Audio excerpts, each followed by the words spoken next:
Hi, this is Joseph Williams, son of John Williams, and you are watching the Nerfherder Council. What's up, guys? Welcome to another episode of the Nerfherder Council. I am your host, JT. We are live on our Facebook page and our YouTube channel, and we are also live on the Facebook page and YouTube channel of the Virtual Cantina Network. At least we will be soon if Facebook would agree with what I'm trying to do here.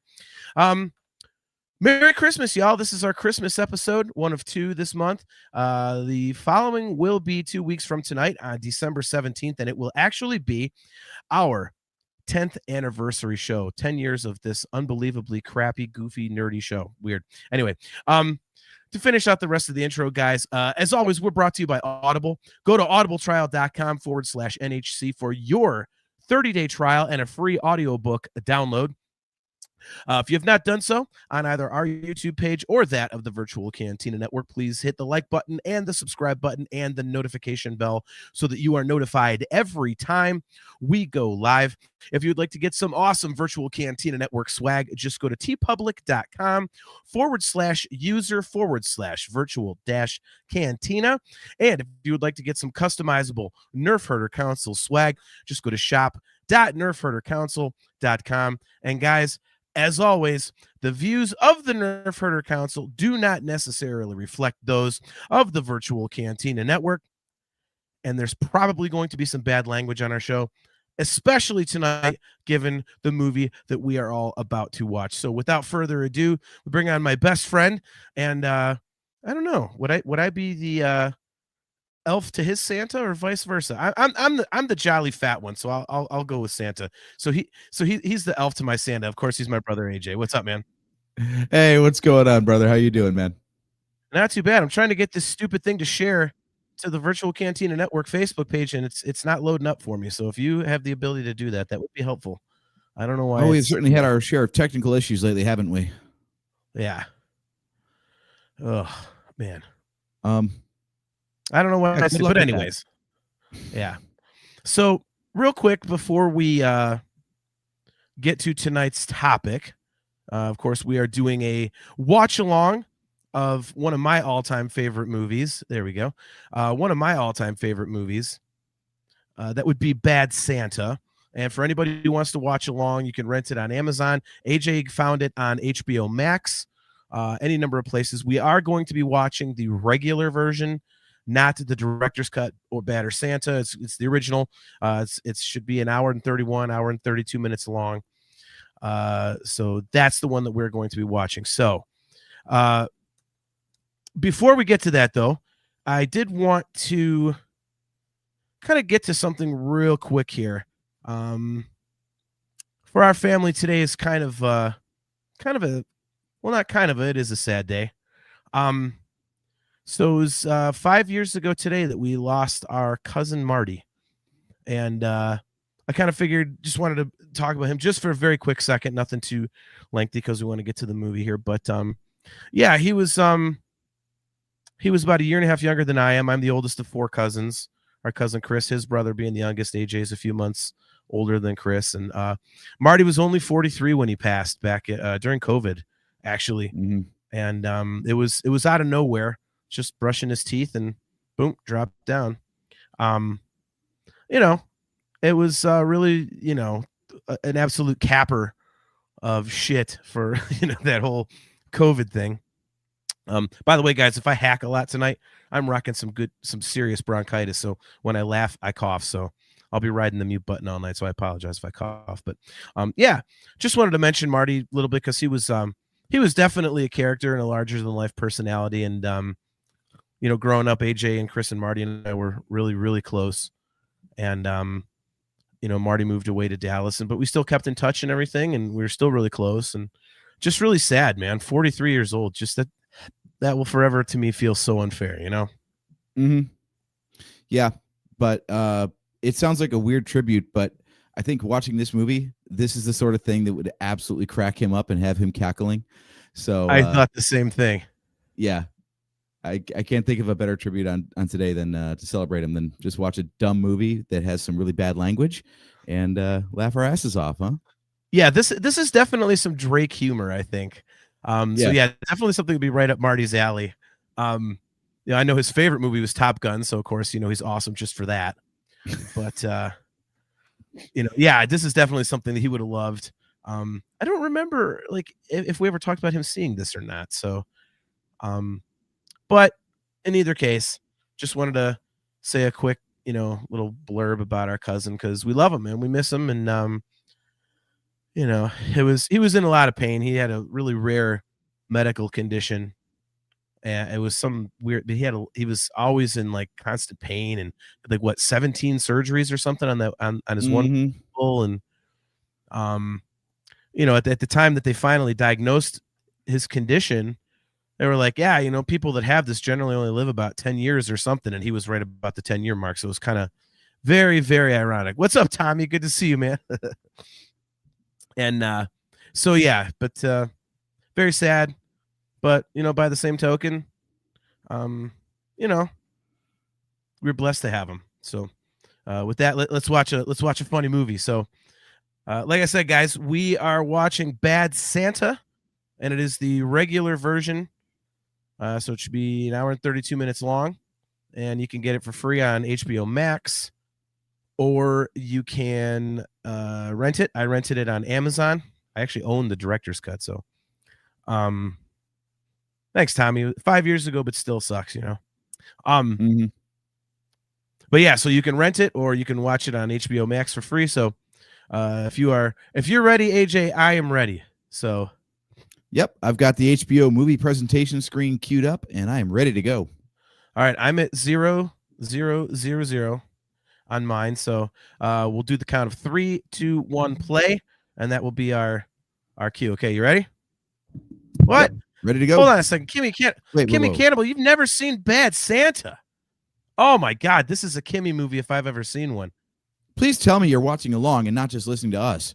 Oh God, yeah, Kimmy, you got to watch this movie. It's awesome.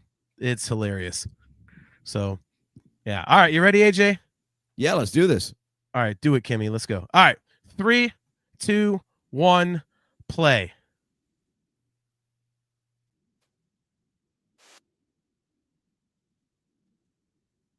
Nudity and smoking. I can't handle this. Shut it off. Shut it down. It's like Muppet Christmas Carol. Let's go. it's like a Sarah McLachlan commercial right off the rip. Right. So first and foremost, I absolutely love this movie. This has one of the most perfect introductions. Yes. I know a lot of people that say this movie is too dark. They're like, that's not Christmas enough. That's just too dark. That's not how Christmas is. I'm like, well, that's why it's funny. That's the crux of the humor, man. I think they did a great job of walking the line. Like, yeah, it's dark, but it still has, a good message to it. And it could have been like the guy is a piece of shit, but he's still redeemable. And it's not like this last second out of nowhere conversion. And yet you see it coming the whole time, but it doesn't mean that he's any less funny or like loses his edge. You know what I mean? Yeah. Well, and the thing that I like so much about this movie is that, and obviously we're going to give spoilers because we're watching it, but it's one of those things where, the guy's a slime ball and it has the happy ending, but it's only like kind of a happy ending. And he doesn't really stop being a slime ball. Like, right. So it's not goddamn bronchitis. Yeah, we're both kind of like recovering or coming down with something. So apologies if we have to keep muting ourselves and things like that. Yeah. We're doing our best here, folks. Yeah. But yeah, it's like, he doesn't really get redeemed. He kind of, I guess. And I like how it's not like he starts out slimy and shitty, and then he sees light and becomes this like, perfect, like, just awesome citizen and father. Like, no. It's just this movie is just so funny. What's up, Kale? We've already gotten to your wallpaper. I know, right?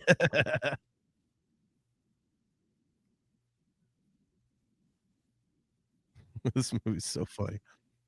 See, I'm such a nerd. One of the first things I noticed in these title cards is that they're using the same font that McDonald's used for years.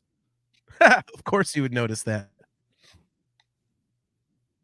But yeah, as soon as the title comes up here, I'm like, how perfect is this? Kale, yes, it is streaming on HBO Max. I rented it on Amazon. Throwing up in the alley. Nice. Yeah, that is I incredible. rented it on Amazon, Kale, and we're doing the regular version, not Batter Santa or the director's cut. If that wasn't so dimly lit, that was going to be the thumbnail for this video. That would have been awesome. So quick time code, Kale, if you're just tuning in, I've got 1:28 and 20 seconds coming up right now remaining in the movie. How are you ahead of me? I don't know. I just hit 120. How the hell did Alex Borstein get a credit and that's the only scene she's in? She must have one hell of an agent. Right. This is very much has Family Guy been going on long enough that Lois was already a known character? I think so.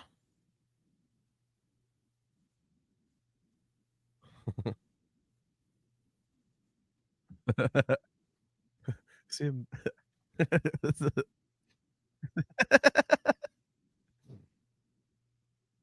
remember watching this in the theater, just pissing myself laughing. Mm-hmm. He's pissing himself. That's awesome.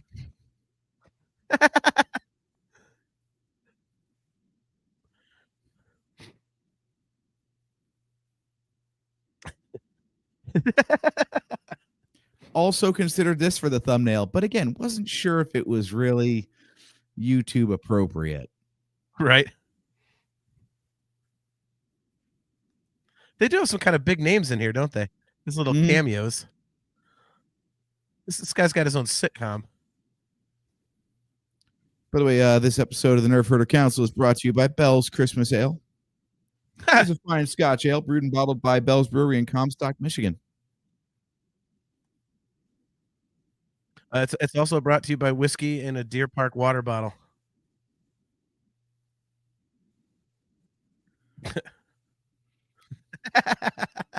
Well, this would be Wild Turkey 101 right here. There you go. It's a long movie. I get thirsty.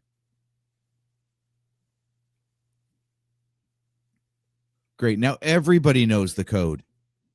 Yeah.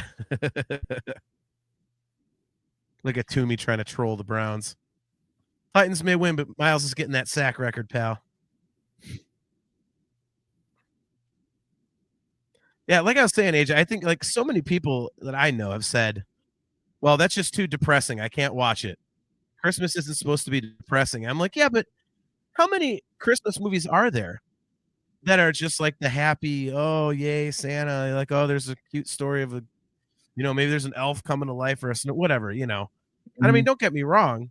Christmas Story is my all-time favorite Christmas movie by a long shot. And so I'll watch that and Christmas Story Christmas till the cows come home. But this is just such a nice change of pace. I love that he managed to crush that many beers in like the 5 minutes that he had. Right? Just like the sheer disappointment everybody around him has is so awesome.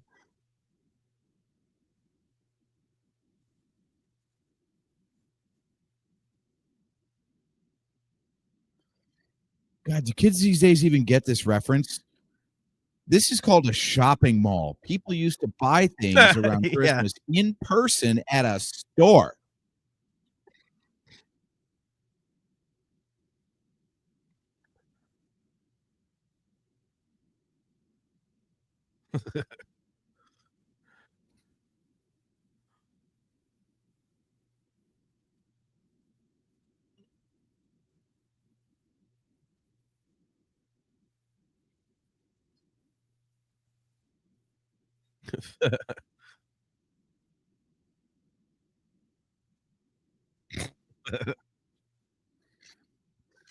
I'm just going to mouth the lines that I know rather than say them Yeah. out loud. I feel like we should know Marcus's wife from something. Yeah,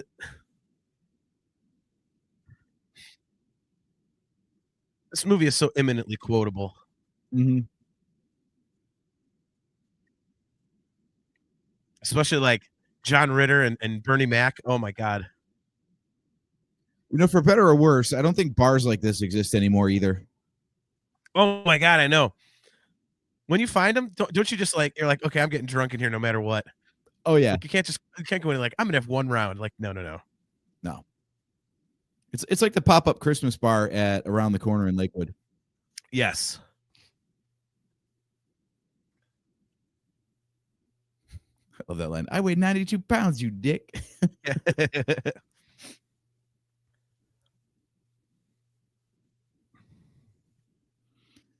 wonder how drunk we would be if we actually took a drink every time we saw him take a drink. Oh God. I think that's a drinking game with no winners. Yes.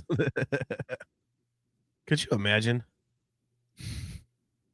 We should count it at some point just to see. God, that'd be fun. I wish we still had a producer on this show. That's the sort of, monkey work we hand off to them.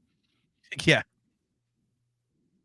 We're gonna drink and watch the movie. You count how many times he drinks. Right.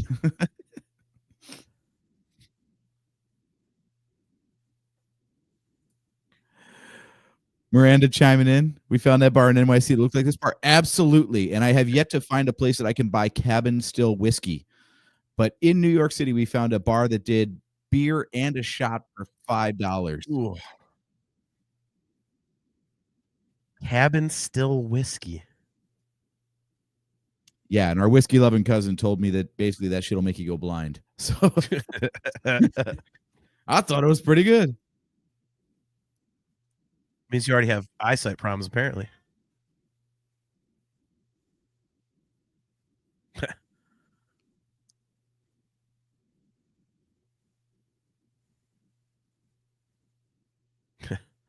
Is it already on the wagon? JT, time check. I am at just past 121.50. Oh man, yeah, you're like 15 seconds behind me. So you're I'm what, already you're at 10 Miami minutes. Beach. So am I. So you're at what? 10 minutes and 10 minutes 35 seconds? See, I think we were probably right at the same time. We just have like a couple seconds different cut because I got that HBO title card, maybe. Wow, well, I should be ahead of you then. I don't know. He's making a drink right now. Bartender Yeah, I just just came saw that. back. Is that where you're at? Yeah. Okay. Yeah, we're lined up. It's good. Okay. Yeah, fuck.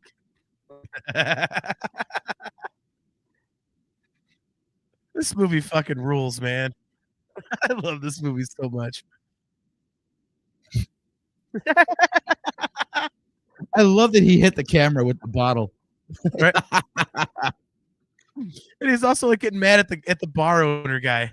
Yeah. Here's where he's being a lecherous creep. Like it's so great. Oh my God.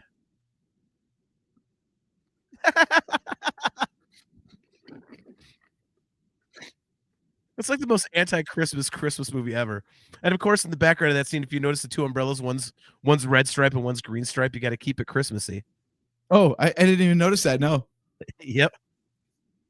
I just love the random corn dog. Like, what food would be funny for him to have in his other hand?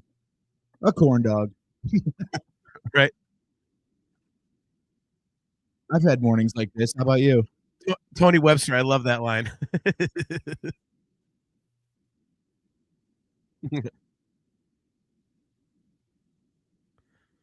This had to have been a really fun role to play. Right? Dude, remember when Warren did that? We've seen this before. No, my buddy Warren did that exact thing. Yep.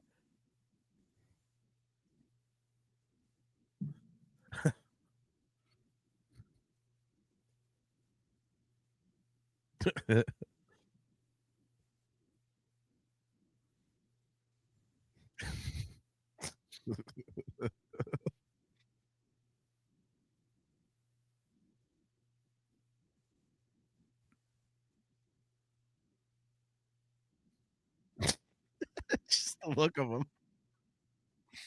The I've soundtrack watched- and the visuals are just perfect. I know. Dude, I've watched this back to back with A Christmas Story, and it is like the greatest experience ever. You've got to talk about some holiday whiplash. Right?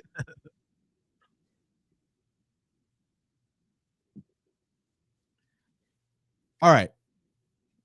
You're going to think I'm nuts for bringing this up, but we've gotten grief about this before with our take on Die Hard not being a Christmas movie. Okay. Is Bad Santa a Christmas movie? Oh, without a doubt. The whole I mean, plot it is takes Christmas. place around Christmas and involves a character thieving with Santa as his disguise. But is it about Christmas? It's got Santa in the title, so this is a Christmas movie.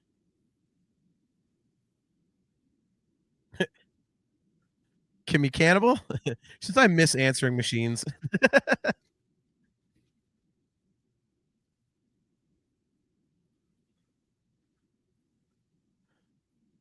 Oh, rip John Ritter.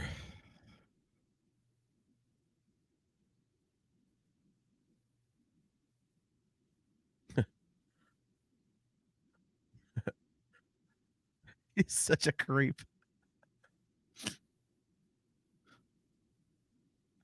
I love that. Like he looks terrible as a Santa, and then Willie's got clearly Caucasian elf ears. It's like they don't even care. Yep.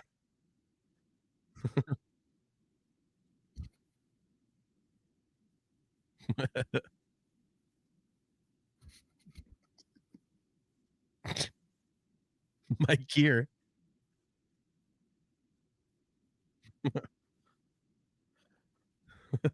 John Ritter's so great in this.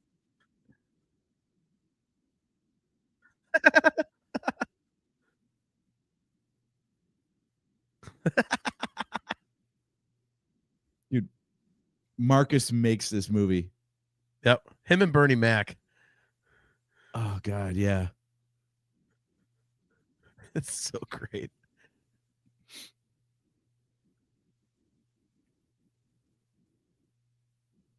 This is little friend.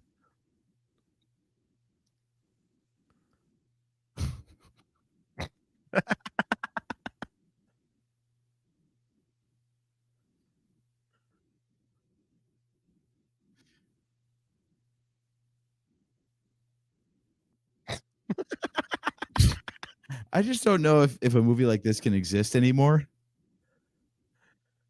It does, and we're watching it. Fat sausage fingers.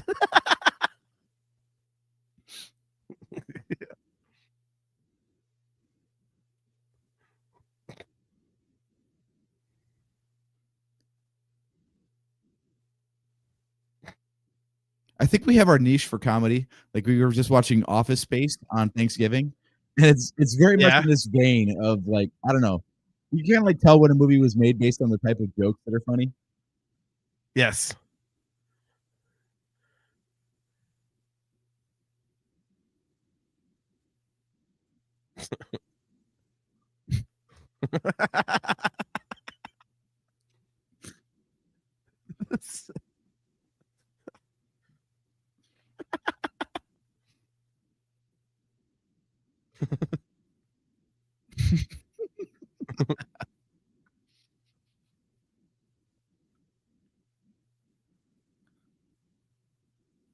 He's still yanking off another bottle.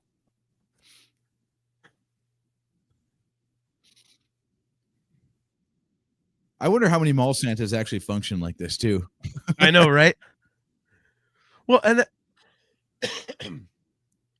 oh, good. This is great. Yeah.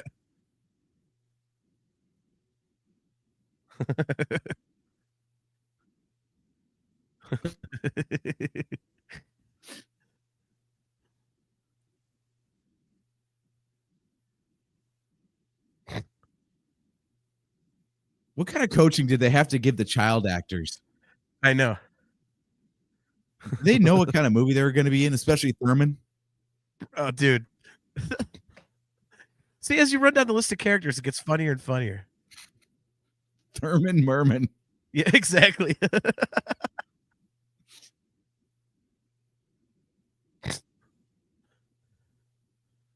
This is going to be the kind of frickin' mall Santa that my poor grandson's going to run into the first time. Mm-hmm. By the way, you can tell this totally wasn't Arizona, because if you're going to wear socks with sandals, that's Ohio. Right? Yeah. Check out this loser.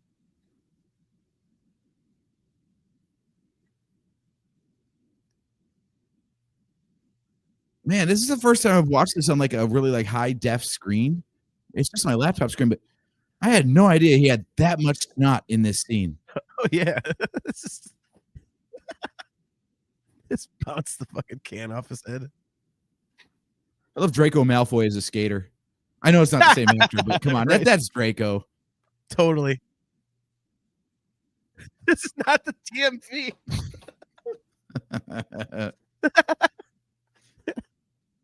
I love how he didn't bother to wipe off any of that chocolate. Yep.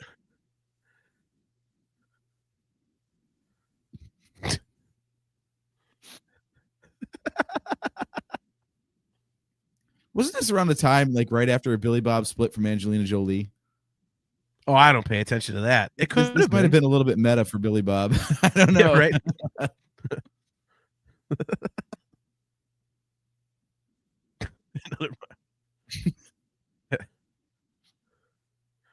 This is one of my favorite lines.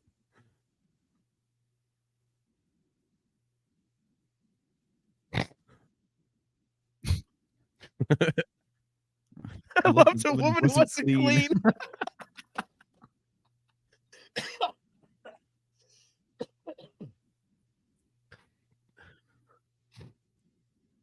The interplay between these two is just so great. Yeah, there's some lines in here that you just can't say anymore. Kimmy, I told you this movie's amazing. Joseph Friend, good to see you. He says, Billy Bob is cool as shit. He probably told the kids, I'm going to be an asshole. Go with it.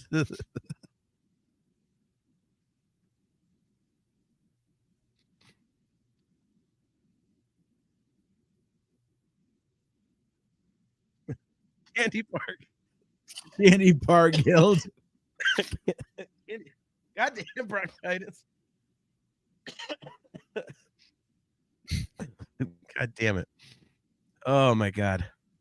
This is the wrong time to have bronchitis watching this movie. Right. Oh my God, he's smoking indoors. That's old school.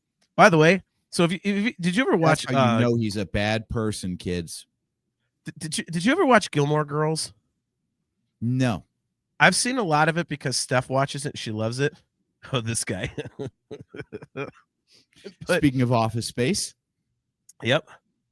Dude, I like the like Lauren Graham is the main character in Gilmore Girls, and I like to think that when she's not, working at the inn or doing mom stuff, that this is her second job, and this is like actually happening concurrently with the shared Gilmore universe. Girls. I love it.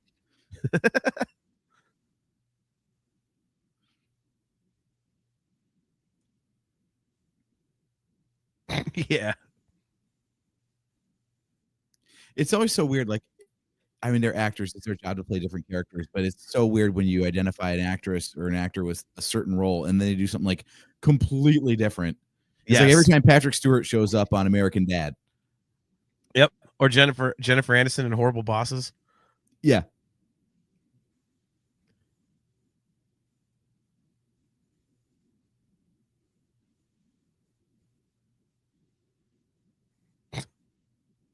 I know one of your favorite lines is coming up here. Yes, one of my all-time favorite movie lines.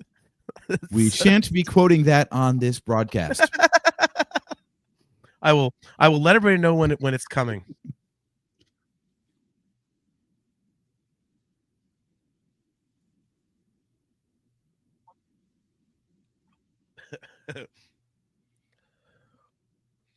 Could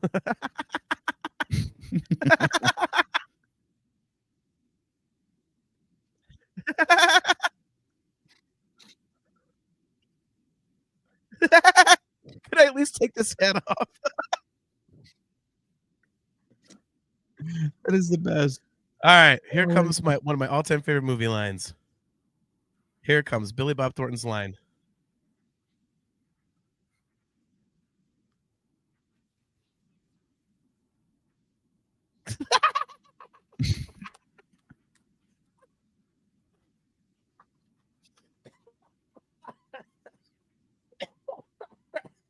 Yep. We lost him. We lost him, everybody. I'm gonna die. I swear to God. Joke set it up and the bronchitis took him. Sorry. This is how it ends for me. That's the end of this episode, guys. With that, we'll wrap up shop. JT's death ends the show. We didn't make it to 10 years. Oh.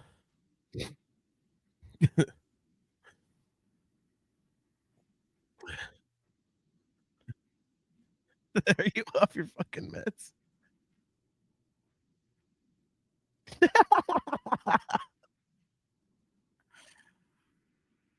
All right, I am a little bit off from you on this, so let's get a time code here. What do you got?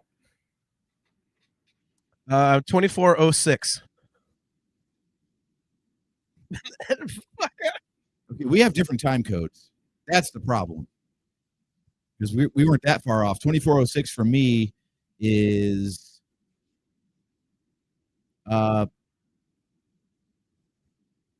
just after Can I Take the Hat Off? Interesting. Okay.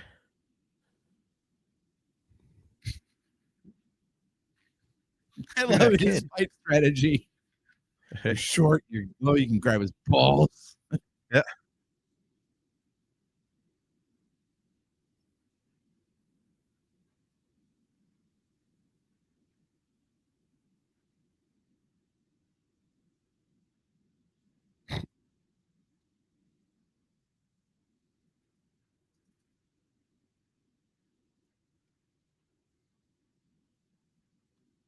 How are we so far off? I just skipped 10 seconds, so. No one's going to be able to follow along. Yeah, but you were ahead of me by probably 10 seconds.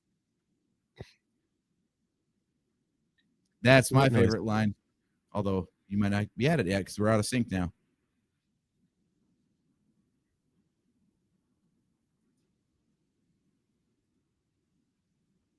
Oh, shit, Sage Terrace. That's what just happened to me. Okay. Yeah, I'm a little bit ahead. On my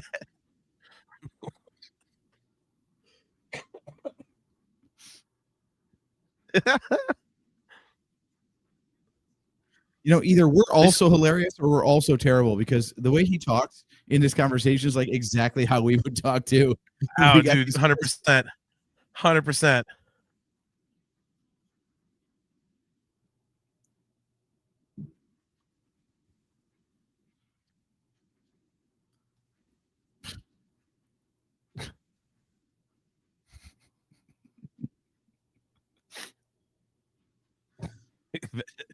See, the best part of this watch along is that it's been so long since I've seen this movie. Like the jokes are all fresh again.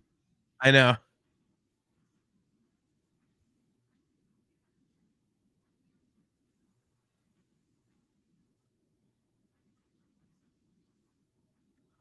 So tell me when you hit 105. Oh, I'm long past that. What do you mean long past that? I just hit 105. I got 104.15 remaining. 104.15? What's happening on the screen? He just learned that there's nobody else in the house. Just asked if they got a safe.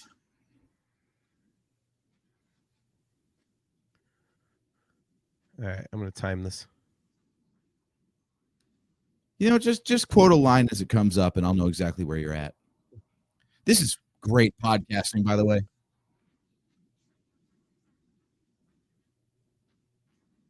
You're shitting me. Takes off the I mask. want to know in the chat, like how many people are watching along, and 2 have seen this movie before.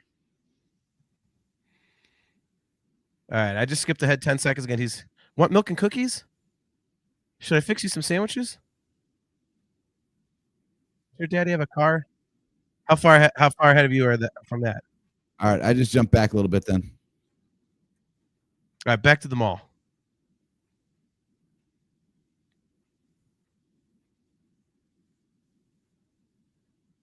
Are you seeing ankles right now? Yes. All right. Well, I'm about to. How in the hell are you off?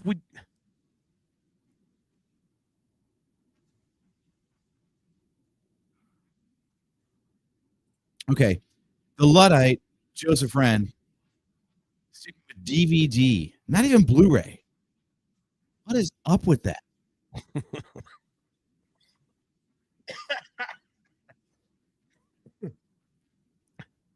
Luddite, nice.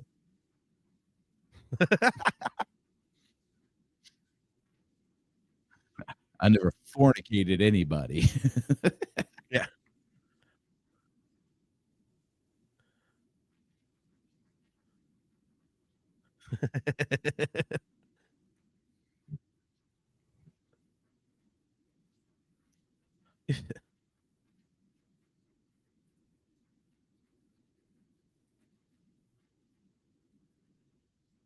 I like how he's magically all of a sudden sober. Yeah. By the way, sorry, I had to do that, everybody. My mirrored camera was really bothering me. So now we're back to looking like left is left and right is right. Little picket signs, little boards.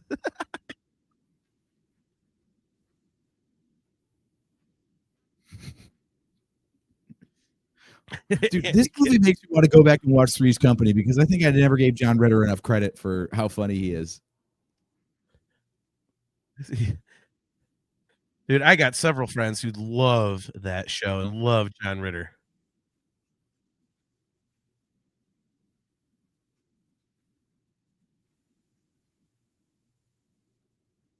By the way, am I just too grown up now? I never really understood why candy canes are a thing.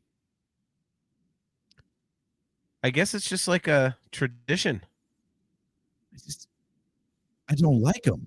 It's like candy corn at Halloween. There's just like terrible candy associated with various holidays, and Hey, candy corn's right good. there. What's wrong with you? It's right up there with those little chalk hearts or whatever that go with St. Patrick's Day. Or St. Patrick's Day, Jesus. Valentine's Day. Wow. I was gonna say, like, now I know the problem. St. Patrick's Day? Yeah, exactly. Think of the wrong holiday. He's such a pervert, man.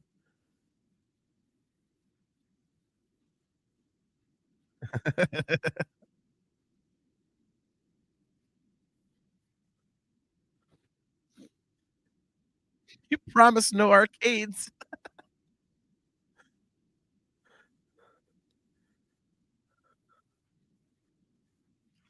Oh, the BMW is classic.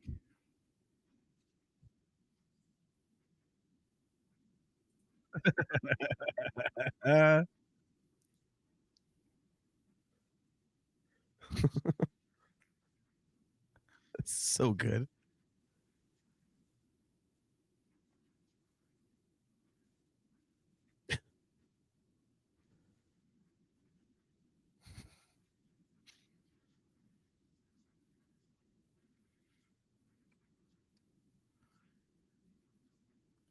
Wow. There are certain jokes that really like date the movie. Right. Referencing the Clinton impeachment. Right.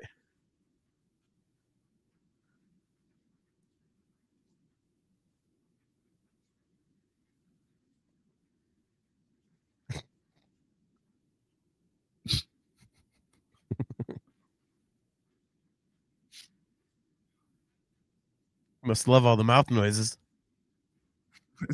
I actually am in this case because they're funny. Yeah. Orgasms with large women.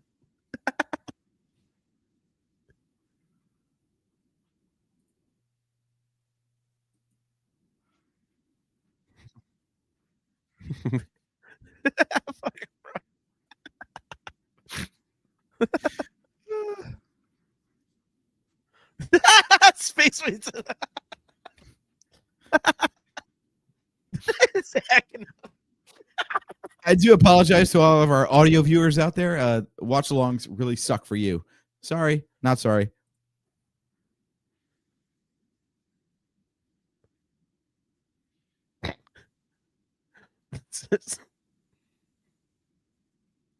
Bernie Mac is so damn funny. You ever watch his stand-up? No, I got to go back and watch that. Oh my God, is he funny? I mean, you know he's funny because he's dead. I mean, all the great comedians just die. Just die, right?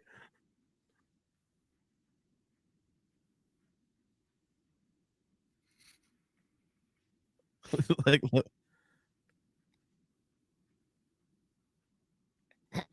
Does Opal still have her wig on? She just took it off. Okay.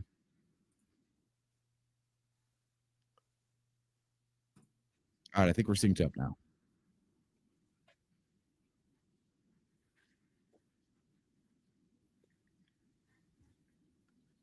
How did they get it so wrong with the second one, man? I've watched it recently, and it's not as bad as I remember it, but it still isn't great. I feel like we've got a show in us just about like disappointing sequels, except you're going to fight me on a bunch of them. Well, maybe that's a good Just episode. one of them, because I would put Anchorman 2 in there. Oh, that's a whole episode in of itself. But you, that movie is hilarious. I lump it in with the long overdue Coming to America sequel. Yeah, no, you wrote a song with that title. Wait a minute. I just noticed something. What? Thurman just asked for a stuffed elephant for Christmas. I never noticed he did that. And then about that before? No. Yeah, that's why he picked it at the end. Oh, spoiler. Okay. Sorry. Wow. But yeah, between the fourth Matrix movie, the Bill and Ted third movie, Anchorman 2 is in my list. And Bad Santa 2. I don't know what it is, man. People try to do these sequels like way after they should have and just couldn't get it right.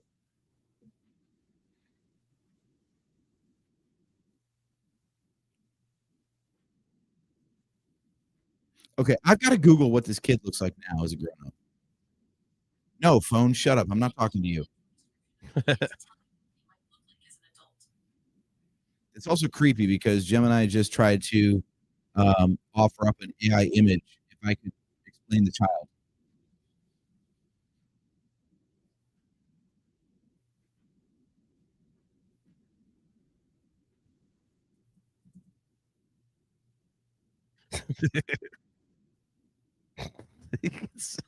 He gets so pissed at everything. It's great. And Thurman just doesn't give a shit.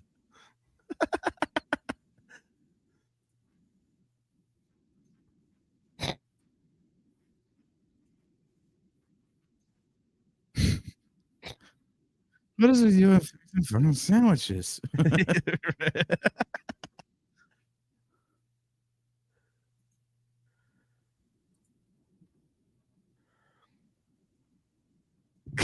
It's so bad.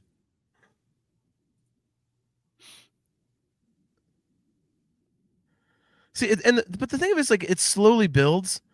Mm-hmm. Like, he gets better and better, but he still stays slimy.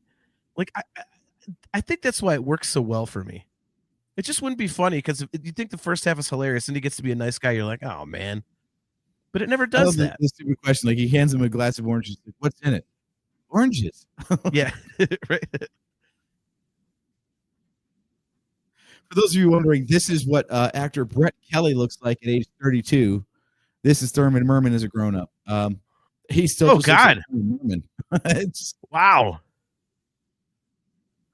He's also probably more famous. Well, he's definitely more famous and has more money than we'll ever have in our lives combined, I'm guessing. So. Oh, yeah.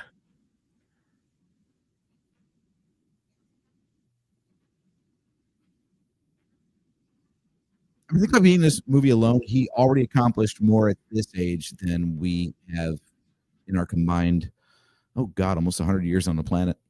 Yeah. But we always said we wanted to get into acting, and we never did. That's an awesome fucking story. Dude, the juxtaposition of the purity of the kid and just the filth of Billy Bob Thornton is so great. Yeah. I like to think in real life that they're still like really close. Right? This time of year especially, they probably text each other and be like, "Dude, Bad Santa was great, man." They show up at events like dressed as their characters.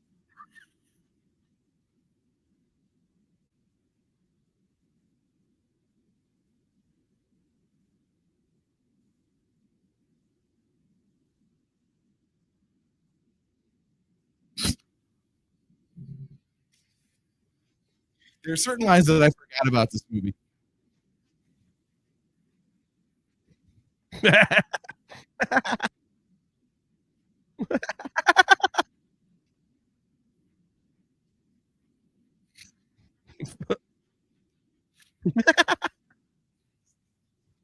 That's sawed off.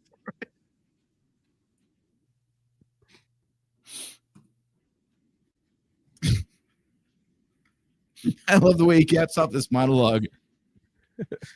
Every single motherfucking thing about you is ugly. Right? Oh, is this where the woman and the kid approach him? Oh yeah. Oh, good.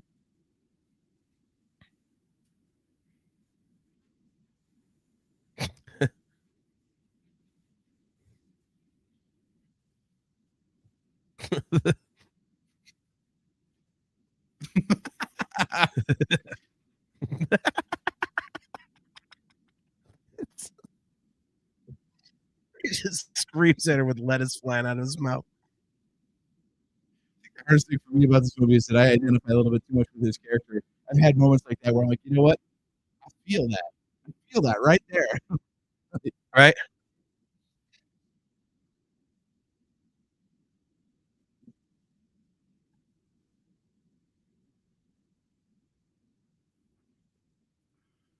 Just looking.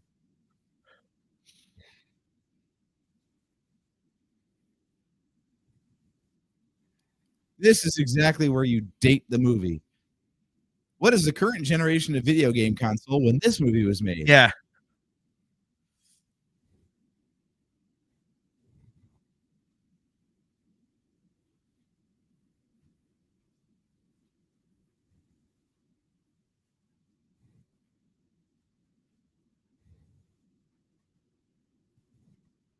Was this pre or during the Bernie Mac show on Fox? Because that little bit of a monologue, I see a sad future, like that is so Bernie Mac right there. Right? Totally. I like how he just steals the kid's shit. Yeah.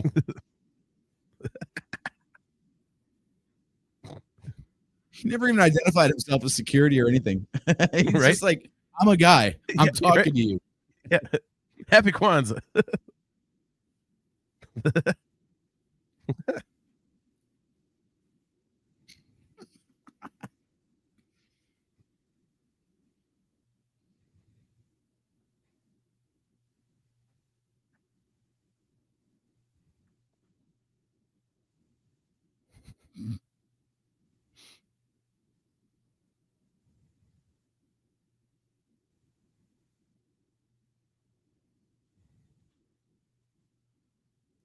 I gotta say, like, child actors aren't always the best.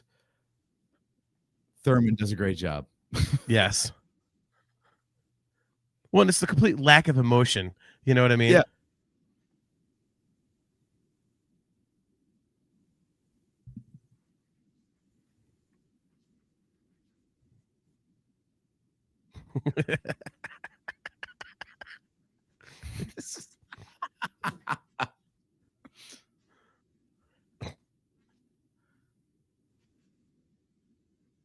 It's like you could see the explosion about to happen.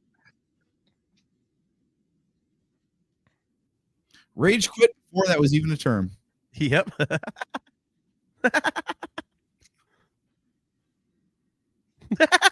He was trying not to laugh. You can totally Right? see it. Right?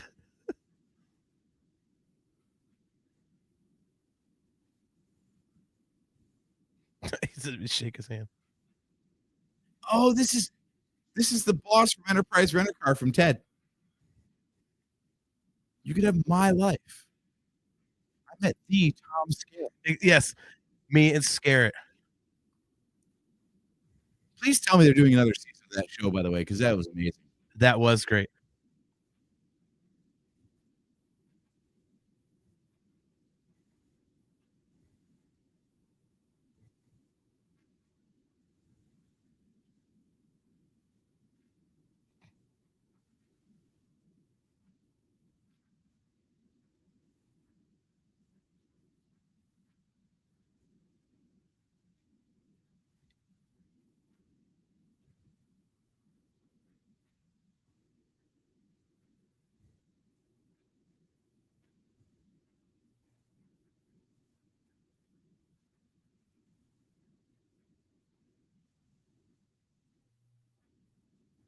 Okay, yeah. Again, something that like exactly shows what the age of this movie is. Like the infomercials on TV. Right?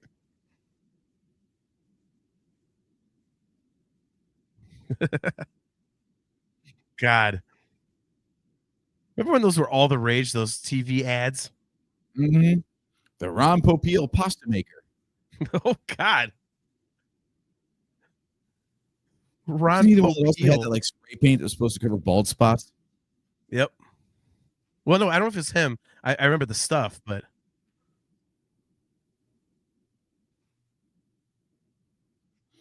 You know, with the amount of times that this drink shows up in this movie, I really should have shopped differently today. I should have had myself a screwdrivers. screwdriver, or I really hate screwdrivers though. Tequila with orange juice, though, that's where it's at.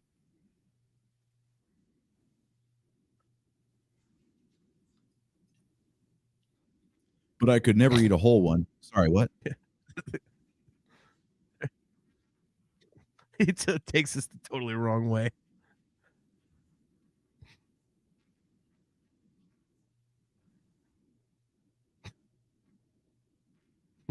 It's just always so.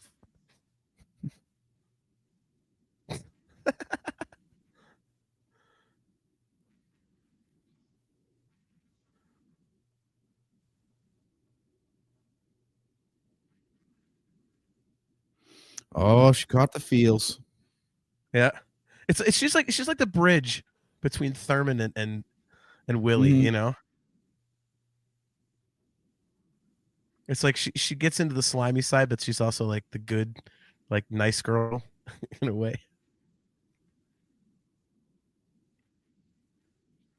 Yeah, I'll call you.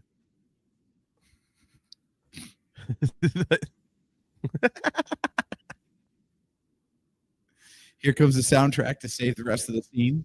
Love Yep. it. I've always wondered how they filmed this, by the way. I've seen this shot in a couple of movies where, you know, it follows the face of the character as they're falling or something. Like, do they have to actually fall? Because it looks painful. I wondered about that too.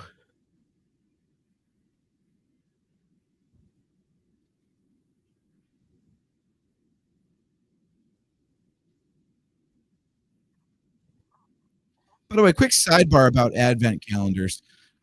So this year's Star Wars Lego advent calendar is themed all around droids. Now, I did Okay. not know this, but the first ever appearance of Babu Frick in Lego form is in this advent calendar. Really? Now, the rest of the calendar, though, is all focused on droids. You're not going to get a Luke Skywalker or a little X-Wing or any of the stuff that you would expect from Star Wars. You're just going to get droids and stuff related to droids. But you get the first ever Babu Frick. Is this a good year or a bad year for advent calendars? Huh. I mean, you can't go wrong with droids, and you do get a Babu Frick. That just seems weird, though, to be like not a single stormtrooper, nothing. It's just here's a Gonk droid, here's a mouse droid, here's a C-3PO with red eyes.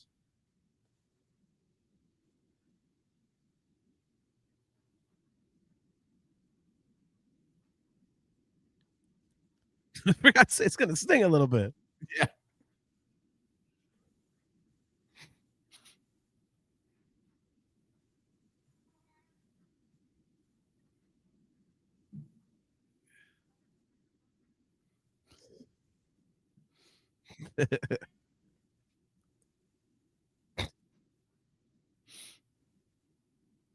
I think we've all done this in our own refrigerator, right? Like we woke up the next morning and be like, oh crap, Yes. I ate all that.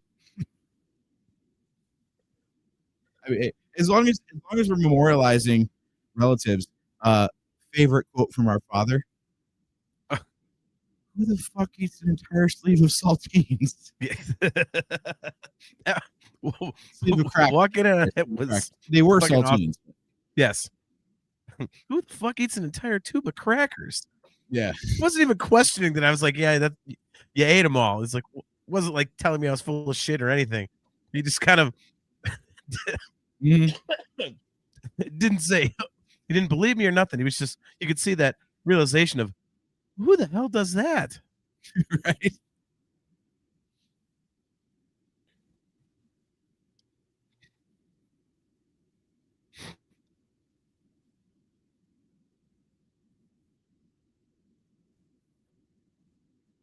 So again, for the kids out there on this watch along, people used to work in offices. They used to go to work instead of log on from home.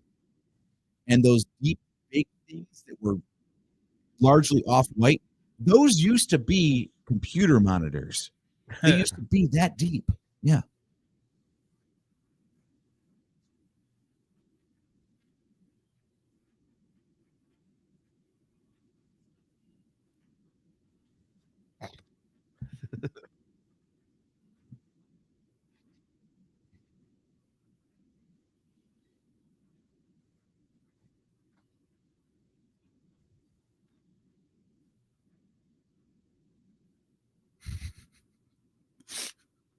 I love the idea that this guy's getting his fucking toenails done.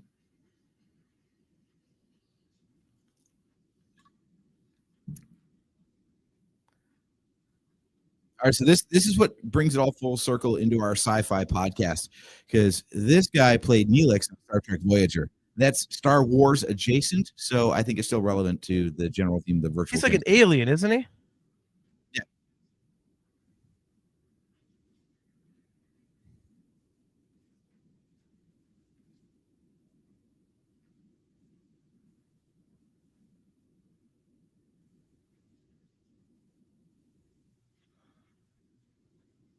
Actually, see, this was 2003. Oh, this is post Voyager. Wow, he was like actually kind of famous by this point.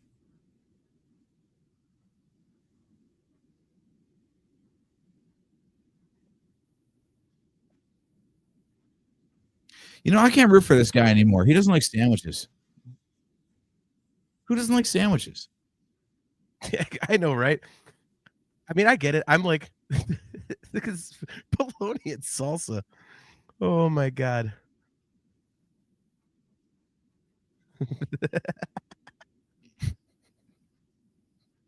The story sucks anyway.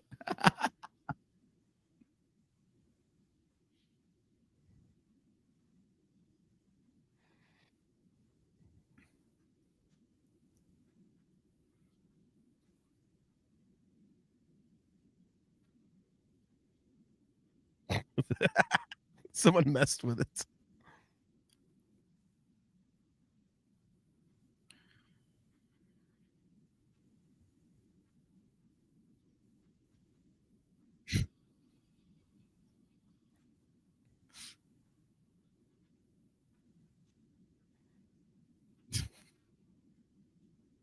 See, candy corn sucks.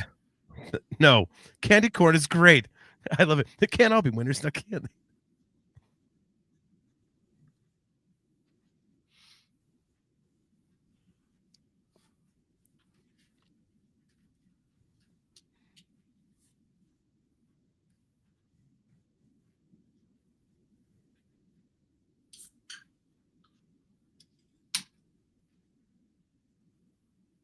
This episode of the Nerfherder Council brought to you by Ellicottville Chocolate Cherry Bomb. It is an amazing imperial stout with cherries. Based out of Ellicottville, New York. Can't you? The Saints are so good.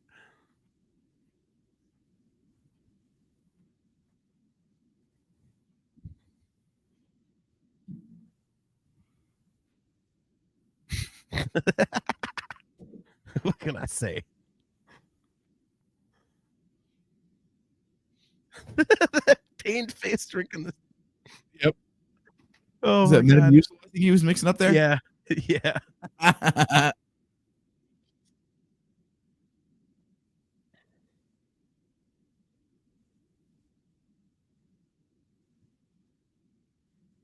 kind of feel bad for this bully actor because really, like, he is so Draco adjacent. He was just a few years too old. Right. Did you see that?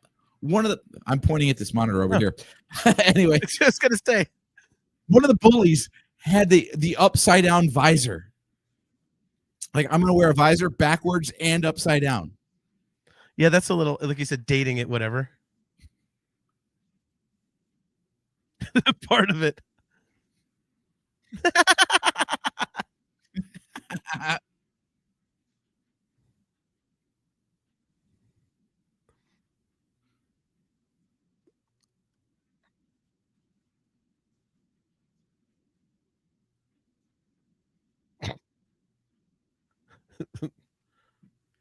By the way, I don't know enough about the Christmas or Advent story, whatever it is.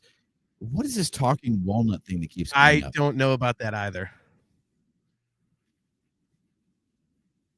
It's like a Veggie Tales thing. No, he kicked my ass. See a bitch. Went to the bathroom on mommy's dishes.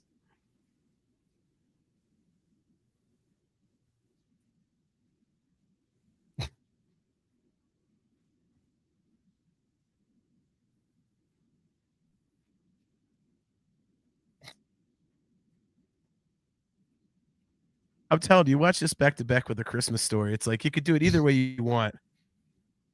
Like you watch a Christmas story, and then if you want a good laugh, you know, like just dark hearted laugh, you watch this, or you watch this and you're like, I need a shower. Then you watch Christmas Story. Where's my palate cleanser? Yeah.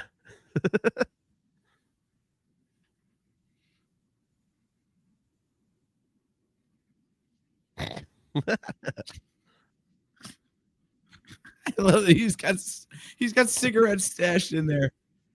Right. Also, does anybody have any clue? Tech question. There are so many times on the show where I say something, an entirely different word, and all of a sudden my system volume changes. I do not know that there are any voice commands for Windows whatsoever. So how the hell is this happening? Why? Where would I find such a man? Why am I asking you? Why are you bringing this up to me? You know I don't know anything. Oh, I'm just announcing it to whoever's watching because I'm out of ideas. I've Googled it. I've chat GPT'd it. And yet thrice in this podcast alone, I've said something and all of a sudden watching the movie. Goes up or down. I'm not doing it. That's what I'm saying. Like I say something and all of a sudden watch the movie where my system volume changes. It's distracting.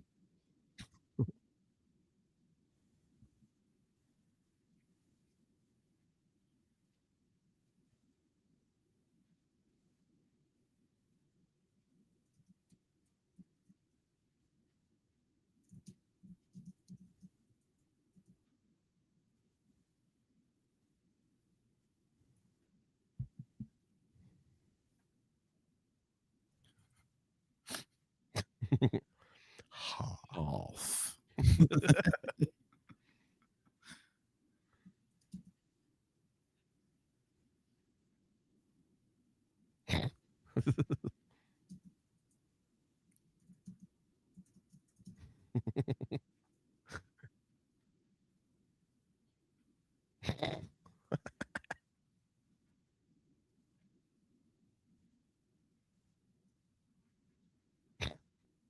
What's one point?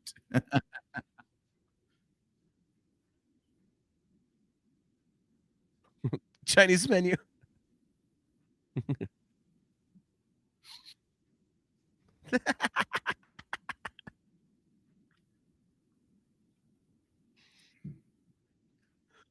This is prix fix. I don't even know what that means. I think it's prefix.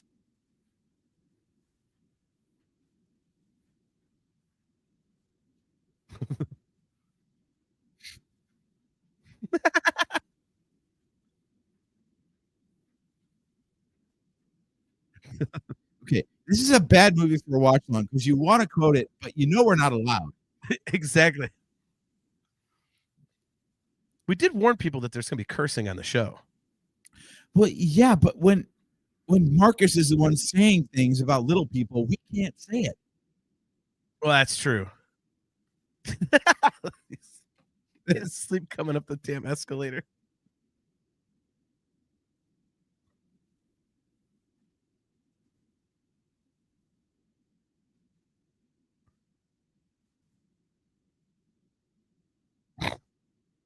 By the way, I'll tell you a little family insider knowledge.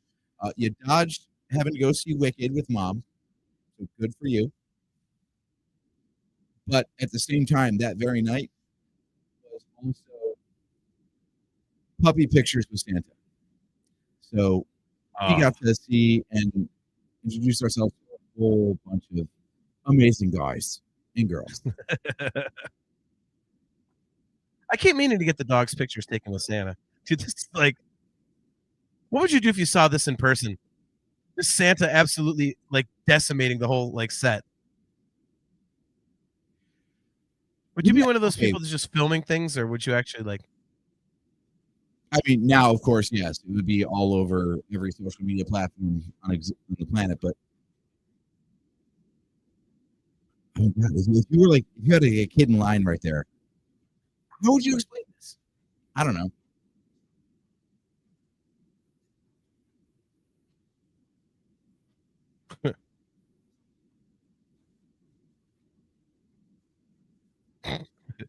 I love this. I love you all this.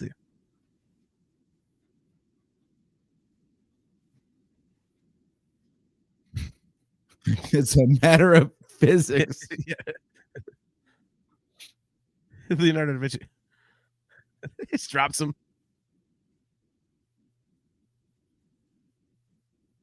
I love you called him a guinea. Right?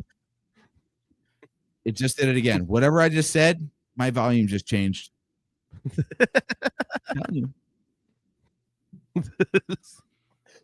Yeah, I'm purposely talking over the lines that we can't quote. That might be the best exchange in the whole movie, man. Oh yeah. Oh yeah.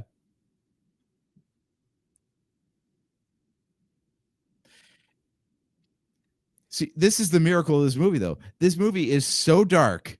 I mean, this very scene kind of exemplifies it, and yet there's still like an upward trend, right? Isn't that weird? It's so good. It's written so freaking well. See, I tried to save an F-bomb.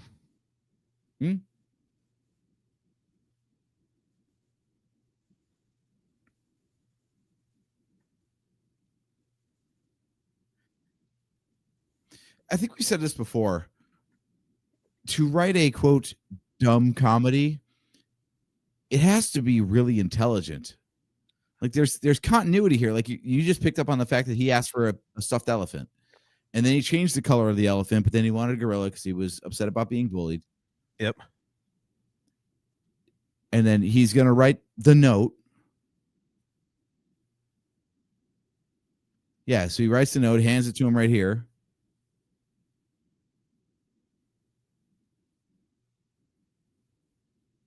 Bag Santa up. Right.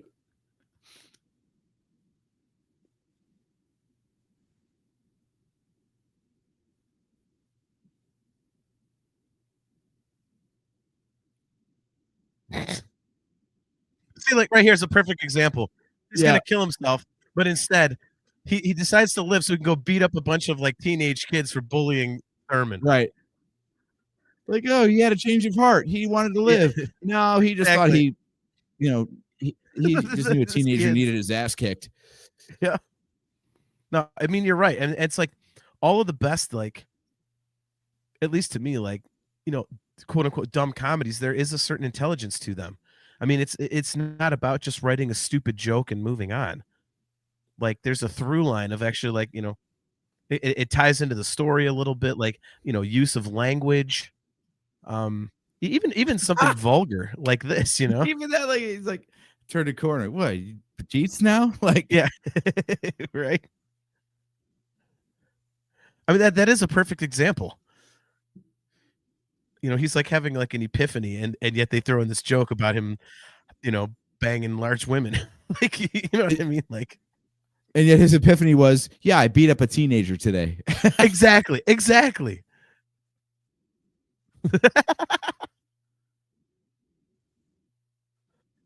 Many, many fucking years of therapy. By the way, one of the best traits you can do as a character trait in a movie is have a cigarette hanging out your mouth in a shitty fashion. Right? Like that's everything you need to know about the character. As soon as you like, you're hooking,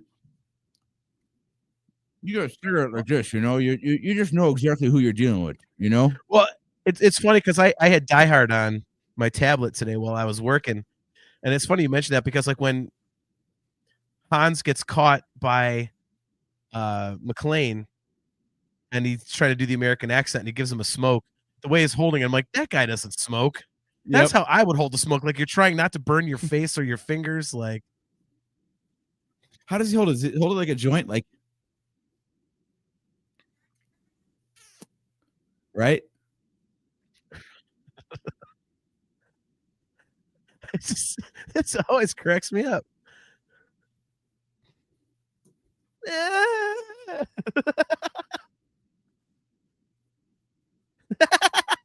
Oh, that is a word you cannot say anymore. Yes.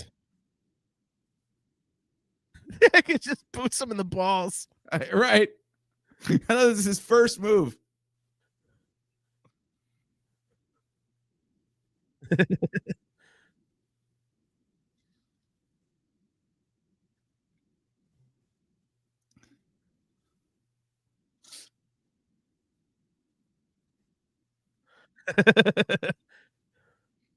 Still works in wrestling. If you ain't cheating, you ain't trying.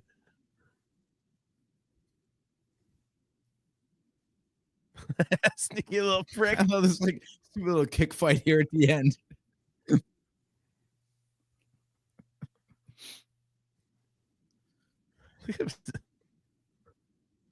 This is this is so great.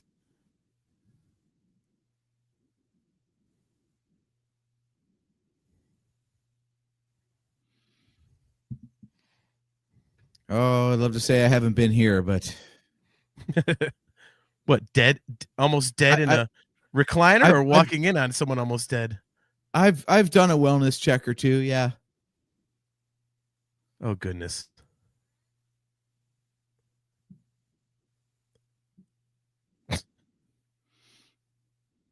Oh, granny. Oh, great. I forgot about that. Yeah. Checking. Right.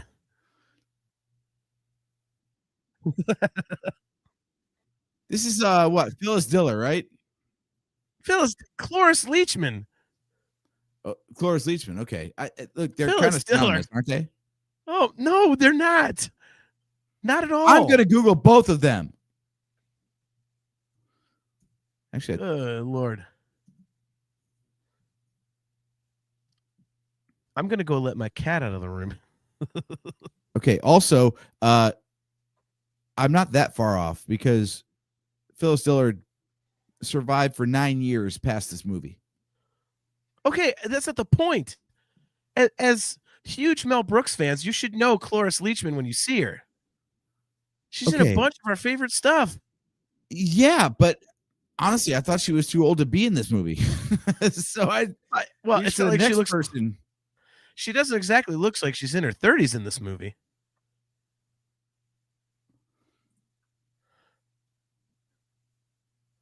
I mean, if we're into factoids, they basically lived about the same number of years. So we're having an emotional moment in the movie, and you're busy trying to compare Phyllis Diller and Cloris Leachman. This is Well, one was how we 94 when she lasted died, 10 one was years. 95 when she died. So, and they were only born 7 years apart. Dude. All right, I'm letting Bubba out. He's screaming too much.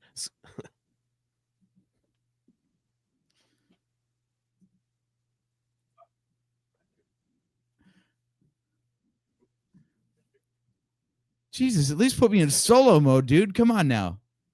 Oh, God. I'm not even the guy in the solo mode. This is why we need a producer. Also, I just turned up my volume again. This is what I'm talking about. This show is totally off the rails.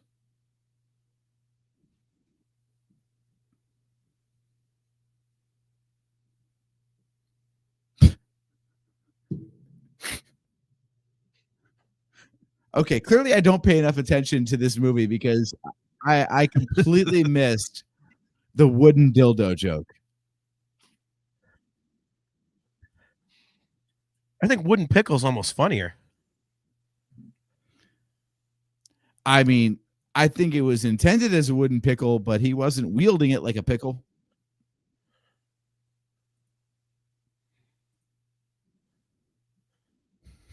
I forgot it takes this long into the movie before he puts that together. I know, right?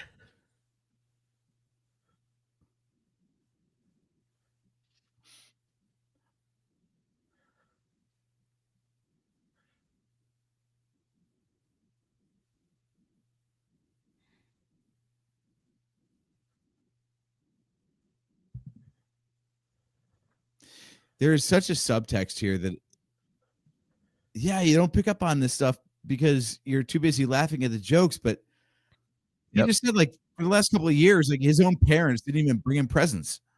Yeah.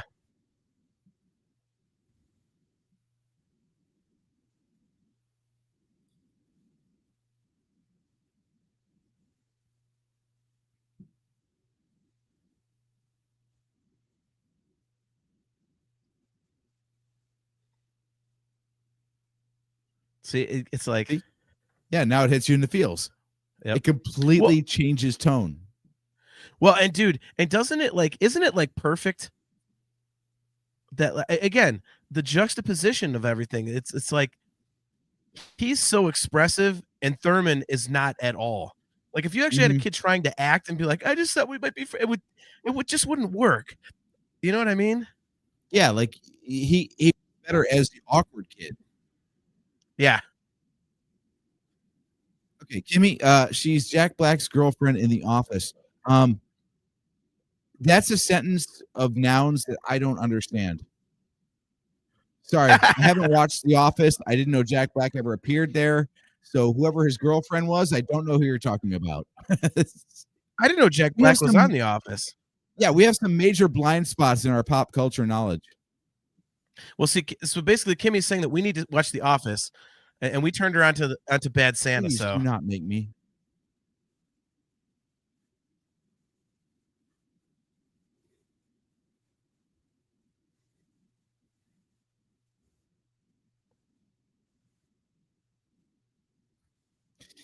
So you can always tell when like something really stupid is going to happen because the soundtrack kicks in. Well, I forgot he keeps calling him Small Fry. Yep.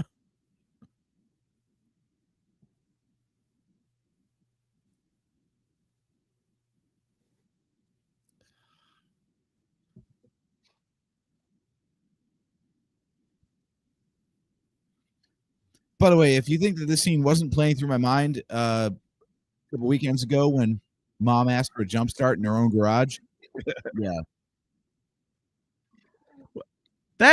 Why would you say that? That is a horrible thing to say. Oh, not on purpose. But I'm just like, how can this go wrong? Let's think of the ways. Yeah, see, even Kimmy knows Cloris Leachman. See? Oh, okay. Cloris Leachman is Jack Black's girlfriend in The Office. Okay. Thank you, Kimmy. And by the way, Kimmy, I think that's 100% did a stint on accurate. The Office. I don't either. Has anyone else ever made popcorn strings, by the way? Because I remember doing that in elementary school and hating it. It's so tedious.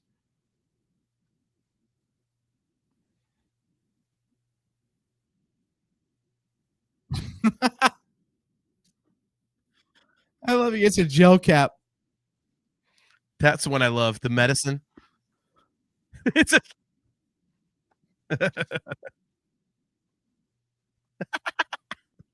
right in front of the kid.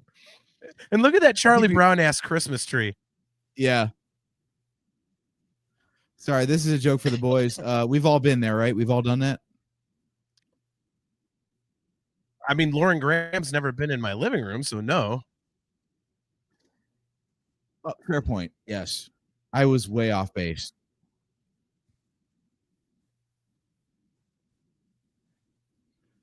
Does this qualify as a mugging?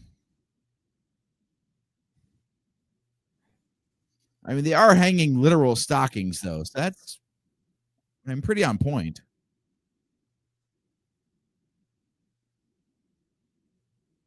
By the way, this being our Christmas episode, so to speak, I'm going to ask you, JT. Okay. Do you have your stocking? If I pulled back my green screen, I hang it up on my shelf down here in my man cave every year. The stocking that Mom literally sewed. The very one. Our mother is an amazing human being, and yes, we both have our stockings that she made for us. Yes. So yes, our stockings are hung with care every year, as made by our mother. Hung with care. Nice. I like how it messes up that one and just kicks it. Mm-hmm.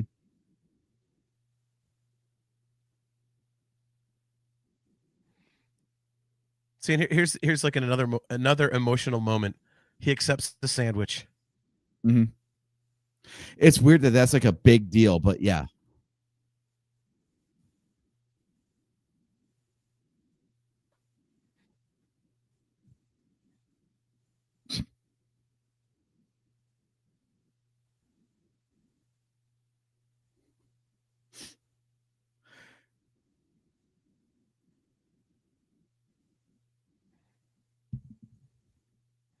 One thing I love about this, like I can imagine if this exact script was handed to a studio, like even 5 years on, there'd be Subway in this. Right? Product placement. Right. Like, oh, you're going to talk about sandwiches that much? Well, hey, we know someone who makes sandwiches. It's kind of funny that there's not product placement besides like that little mall scene, considering the fact that they did get like some big name actors for quick little cameos and stuff, you know? Were they big name at the time, though? By the way, they just mentioned Kwanzaa again. Why did they bring up? Why is there multiple references of Kwanzaa?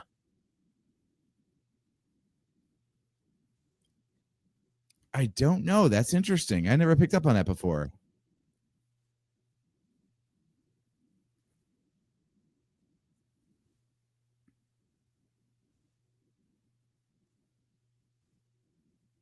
So for the kids in the audience, that is what is called a keypad. It's what the digital screen, touchscreen that you interact with on your phone was meant to emulate. This movie can't be that this old. Is called a shtick. It becomes a running gag if you tell the same joke multiple times in the same episode. This shit can't be that old. What year did it come out? 2003. How was this movie 22 years old? Exactly. There are people of drinking age that weren't born when this movie came out. So if you think I'm stupid for, explaining what a keypad is,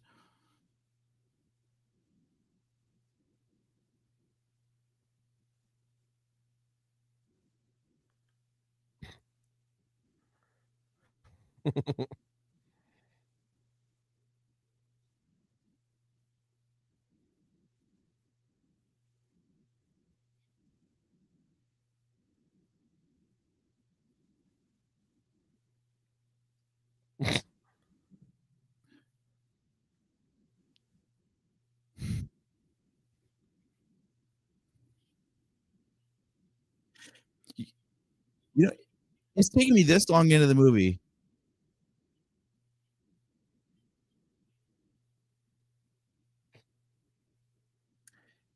Are they sweaty in like every scene? Dude, it look like it.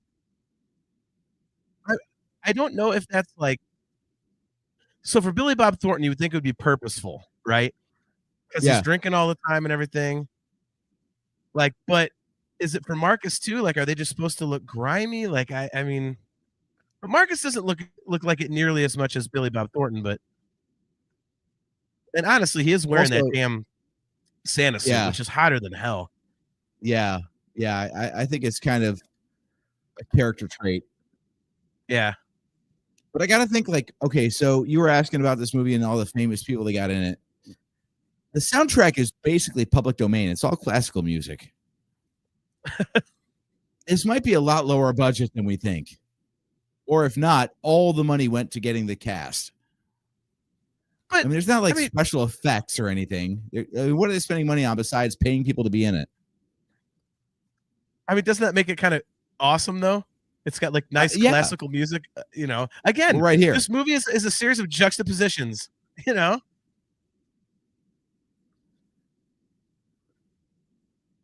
they got Beethoven's Ode to Joy intercut with a guy chopping down a mannequin and a dude cracking the safe. You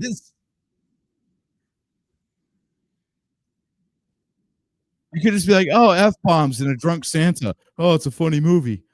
Nah, you got to know what you're doing to craft something like this. Well, exactly. I mean, if you think about it, it's like it's not like like the scary movie series when there and then there's a like another teen movie, all that stuff. That's just taking somebody else's movie and making a joke about it, moving on. Like, okay, like you and I could do that technically, not as well because we're not professional writers, but I mean that's really all it takes.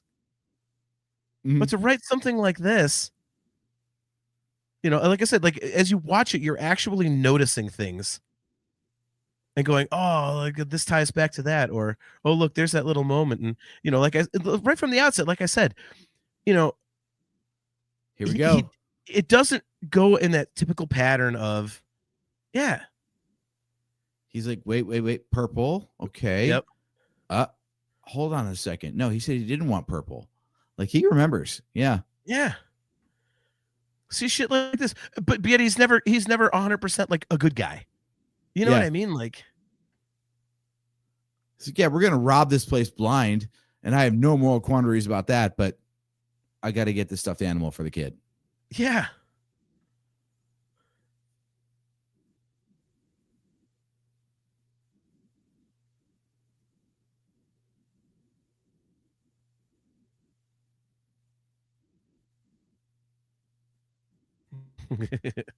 Stoic dead.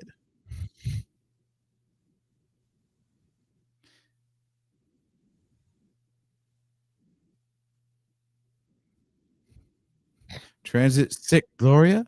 I didn't know Gloria was sick. I was just about to say that. More butt effing.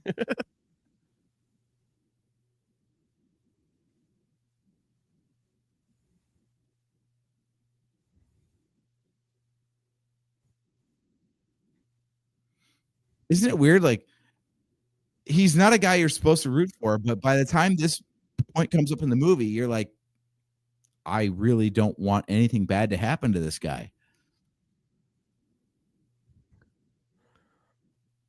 See, but I wouldn't go that far.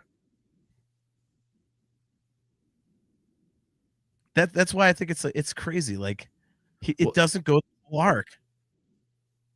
Well, it doesn't go too far, but also at the same time, I never questioned that Marcus would shoot him. Yeah.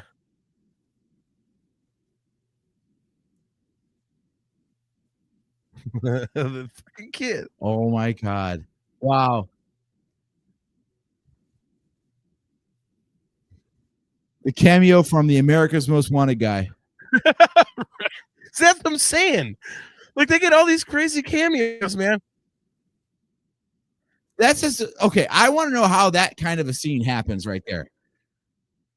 Like, was that like a frame by frame cut where there was like, okay, there's a frame with Billy Bob Thornton's head right here, and then we're going to immediately cut to the exact same shot where he's out of it and we explode the wall. Because I can't imagine there was a pyro in the wall right behind his head, right? Right. Well, but that could be one of those things that like in the behind the scenes, like, oh, like I didn't know it was going to be behind me, and Right.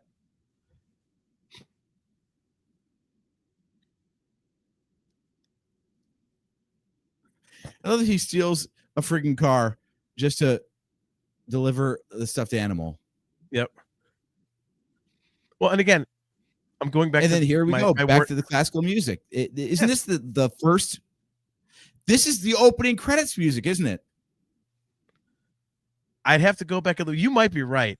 You're better at that than I am. I was just thinking that, like, dude, like again, I'm coming back to my word of the episode, juxtaposition.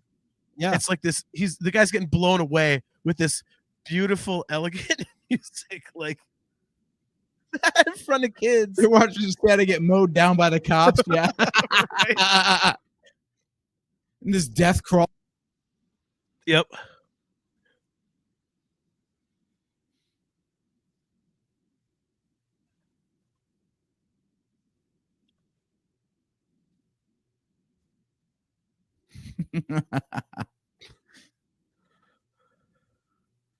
I don't mean to laugh, but like, what a weird, fucked up scene, right?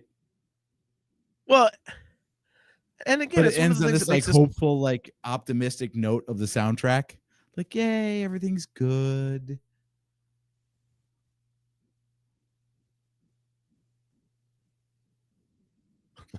And then the blood stains. Wasn't too much blood on it.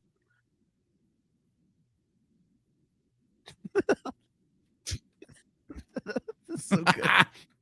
Blood doesn't matter. Oh, that's a double meaning.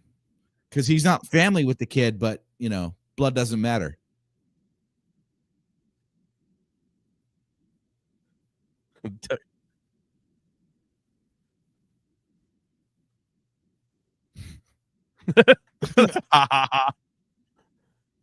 See, that's how it dates it. It would be LOL these days. Exactly. Or ripped skull emoji. Yep.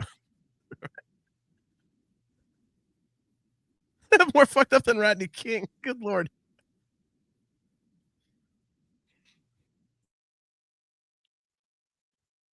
Sensitivity counselor.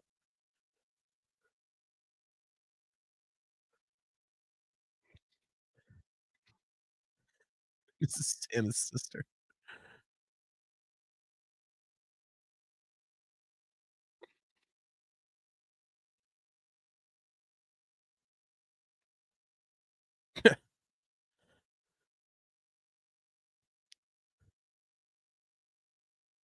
Brute face mail order one.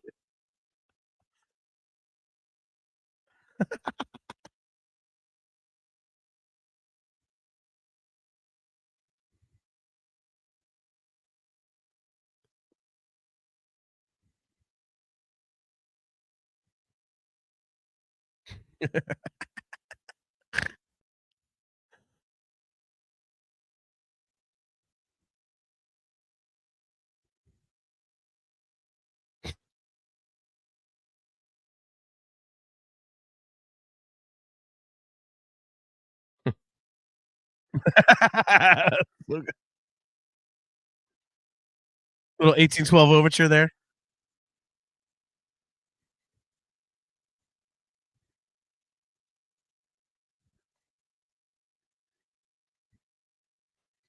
God, this movie's good.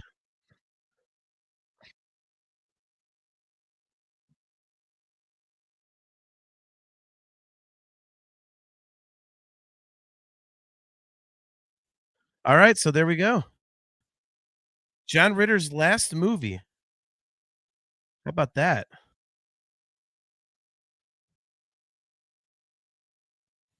That's crazy.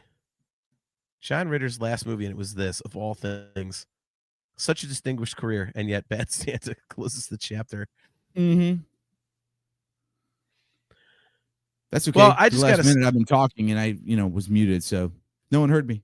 Anyway, Well, there you I go. was saying like you could tell at the time the movie was made because as to my recollection, no one ever sold that T-shirt at the end.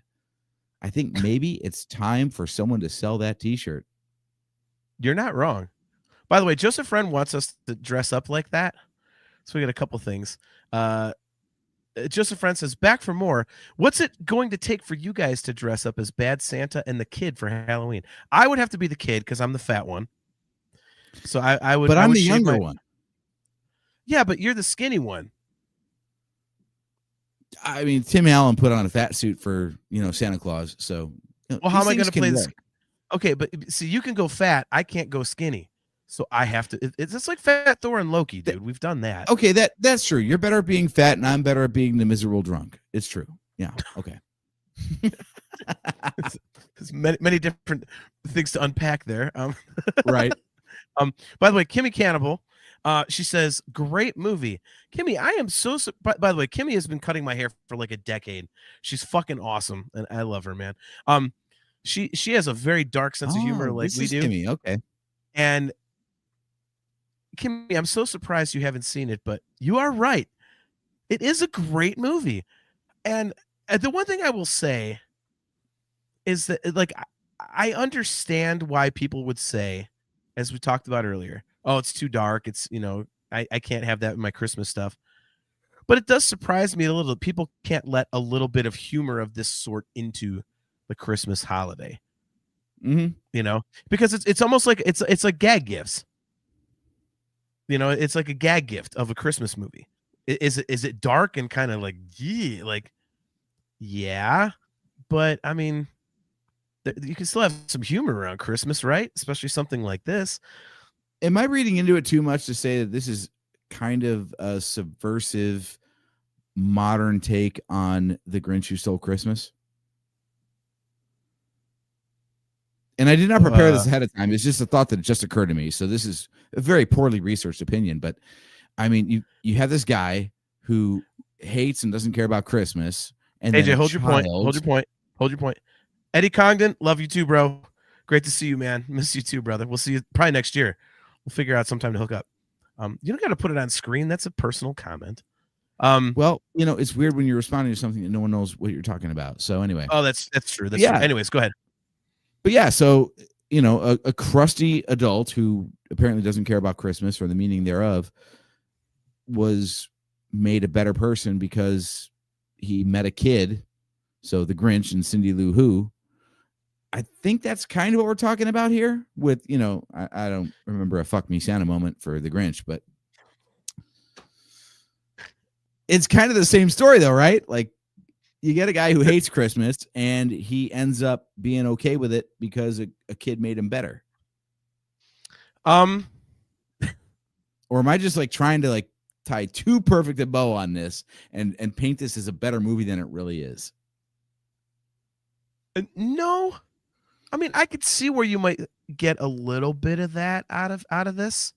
I can't say a lot, but the Grinch does go from Grinching. You can tell we've been doing this long because you're like, I want to say you're fucking stupid, but how do I phrase this in a way that doesn't completely shut down your point? No, because look, dude, I mean, come on, dude, you're the intelligent one on the show. And I'm like thinking, I'm going, in a way. AI does agree with that. Yeah. Oh, that's going to be great, by the way. Our next episode is, dude, anyway, we'll talk about that right at the end of the show. But anyway, I mean, you're not wrong. I don't think you're all the way right, but I think there are elements of the Grinch story, I guess. I would just like to offer that one of the things that makes us one of the dumbest shows ever created is the fact that we are now trying to, theorize on the fact that, Bad Santa might be related to one of the greatest Christmas stories ever told, for children. Or for anybody, the Grinch Who Stole Christmas. Yeah, we are. I'm sorry. I did not mean to smarten up the show. My bad. Yeah. Just sit here quietly until I say at Drake Adams 579. So Kimmy Cannibal says, is Terrifier 3 a Christmas movie? Y'all could do that next. We have done Terrifier. I'm actually bummed. I thought that was going to be like the next Saw, where like every year there's a new one. I wanted some Terrifier this year. We didn't not get a Terrifier. Well, the next one's the last one. But yeah, Kimmy, we've done. When did we did Terrifier at some point, didn't we? If we haven't, we're definitely doing. We totally did. We did Terrifier 3. Yeah, that's what I thought. Yeah. Now, Kimmy, we did do.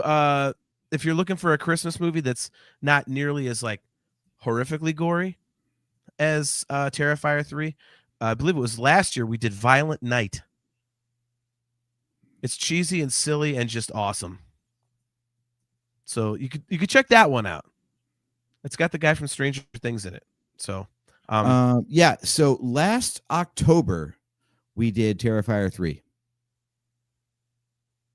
Okay. I thought we did it. Okay. Yeah. The show is called Terrifier 3 Review. As far as Violent Night, again, that was our Christmas episode last year. I'm almost positive it was. If it wasn't, it was 2 years ago. Yeah, Joe was on that show, and that was Christmas Eve of 2023. Wow. Where's all the time go? I guess that's how we reached 10 years. Yeah, exactly. You get old and you lose track of time. Man, oh man. That was actually the hardest thing. So peeling back the curtain, as we like to say. Yes. This because the next episode is our, I can't believe this, decade celebration of the Nerfherder Council. This had to be our Christmas show because those are the only 2 slots we have in December. It was so hard coming up with what to do for a Christmas episode because all of our favorite Christmas stuff that is at all relevant to this show has already been done. Yeah. Like, I'm glad you came up with this watch along because we were like, shit, we've done like Presents and Coal for Lucasfilm. We've done The Violent Night. We've talked about A Christmas Story, like all the things that we love about Christmas that are anywhere relevant to our show. We already did. And then you came up with Bad Santa. I was like, oh, thank God. Okay, yes. Let's do Bad Santa because we love it and we haven't talked about it yet. So this was the perfect format. Yep. Thank you. Well, and it's also, like you said, you hadn't seen it in a while. And when we were getting Thanksgiving ready, it was on, it was on the television. I think my stepson was watching it, and I was kind of in and out, like, God, I haven't watched that in a while. And then I thought, we haven't done Bad Santa, and I absolutely love this movie. It's one of those things like, wrapping it all up. It's like, there's more to it than just the stupid humor, the dark humor. I think you and I, as you mentioned earlier, our sense of humor kind of leans into things that have that intelligence to it. Whenever I describe our sense of humor, the way that we were raised, I always tell people that, and this is honest to God's truth, I'm not just pulling names out of the air. We were literally raised on the steady diet of the Marx Brothers and Mel Brooks. So, and let's face it, Mel Brooks has a lot of intelligence to his stuff too. But, when you're talking about things like, subversive kind of war commentary movies, but framed in terms of comedy, like Duck Soup by the Marx Brothers, in 1938 or whatever the hell it was. Night at the Opera or Blazing Saddles and Young Frankenstein, that's the kind of stuff that we grew up on. Like a ton of puns, a lot of wordplay, but then a bunch of fart jokes and obvious, like, it's, yeah, see, Eddie's nailing it. He says, Bad Santa is one of the funniest, most inappropriate movies involving Christmas ever. I love it personally. Yeah, I mean, Eddie, I'm with you. That's one of the reasons that, I love this movie. As I said, there are so many movies, if you're getting into the Christmas spirit, that you could just watch. I mean, the list is endless. But if you want to kind of have like stay in the Christmas spirit, but have that kind of, fart joke kind of laugh, like this movie does that. Yeah.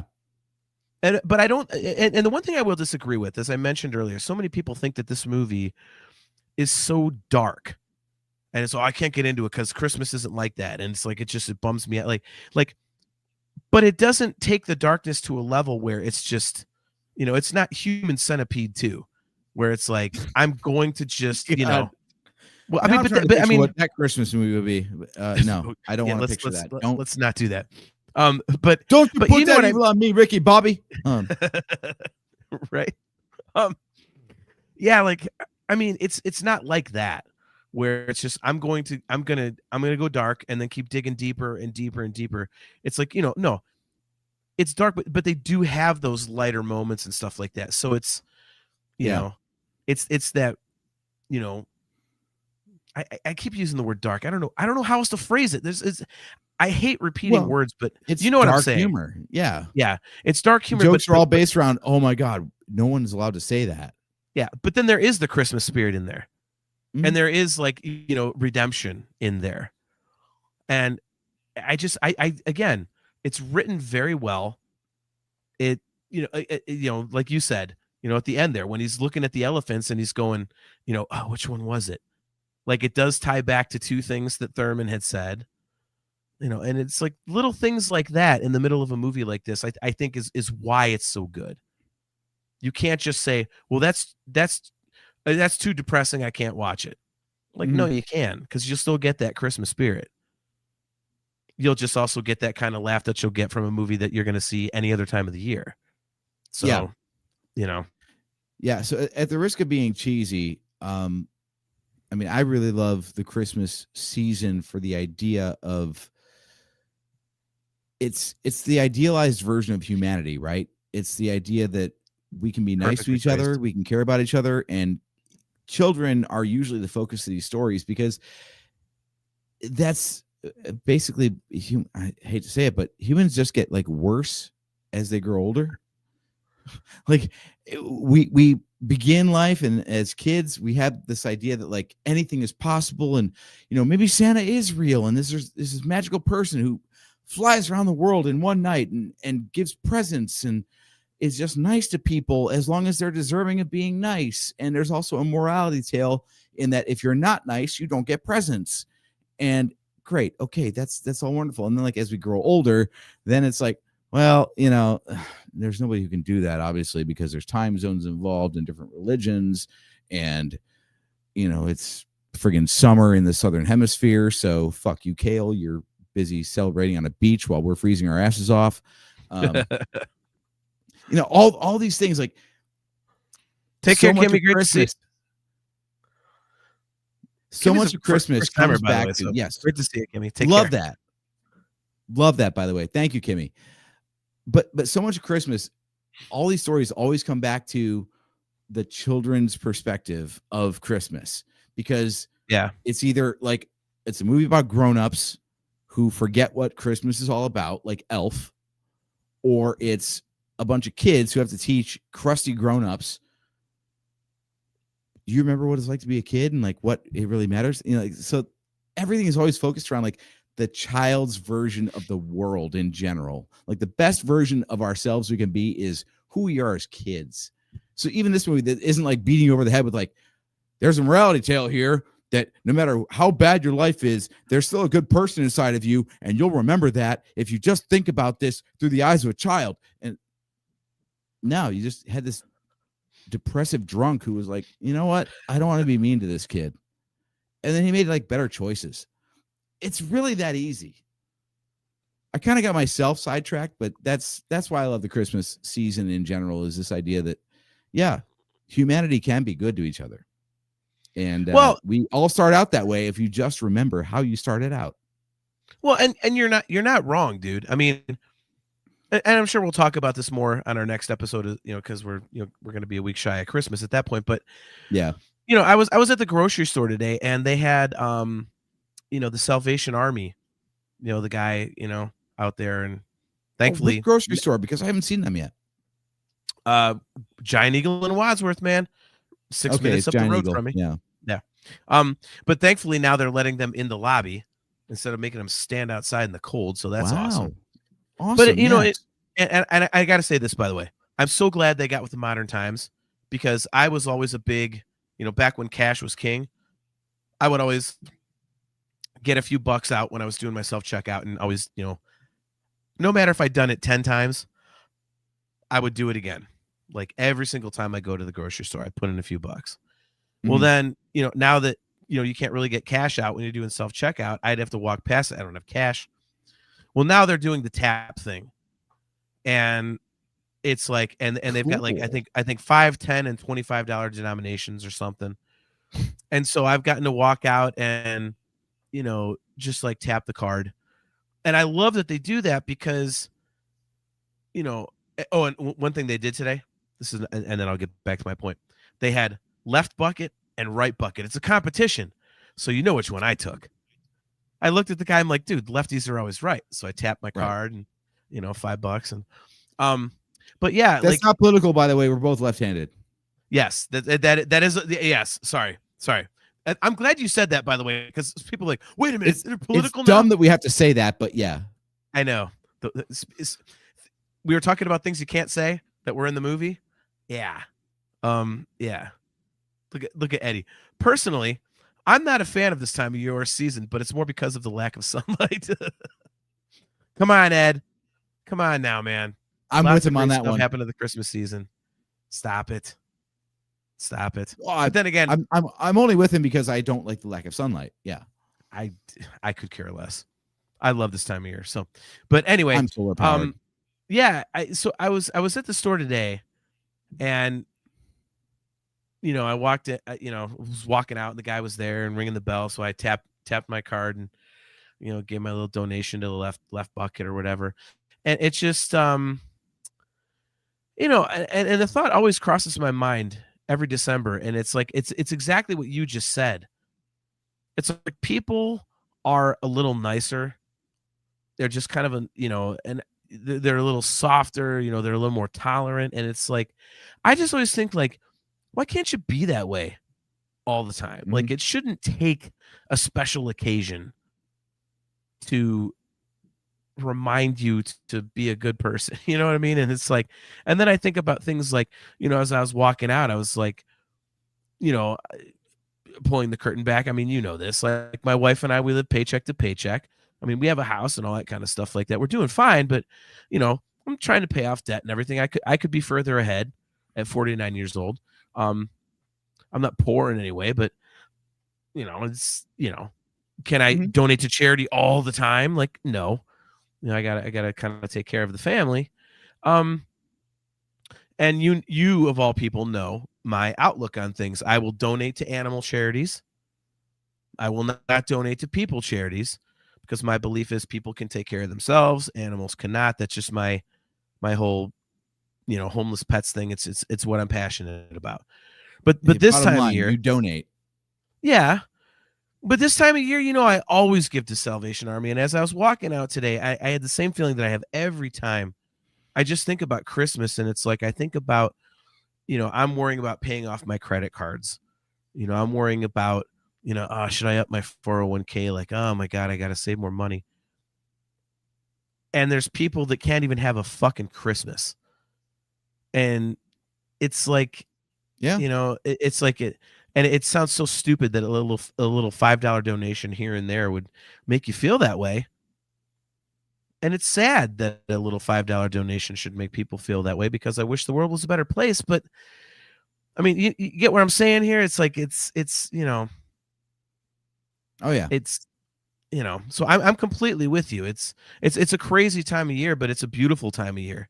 And I just wish people would spread that out, throughout the rest of the year. It's unfortunate that doesn't happen, Yeah, if we were doing our job as podcasters and YouTubers, we would be asking people to like, share, subscribe, hit up the Patreon, blah blah blah blah blah.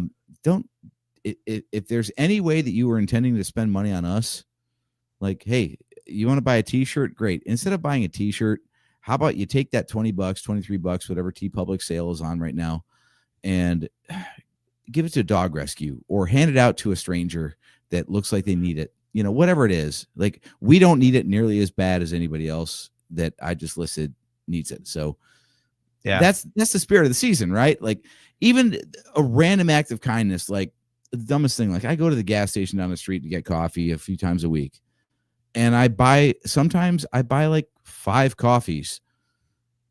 I just prepay it and be like, hey, the next 4 people that walk up, their coffee's free. Because you don't know how that's going to like spread.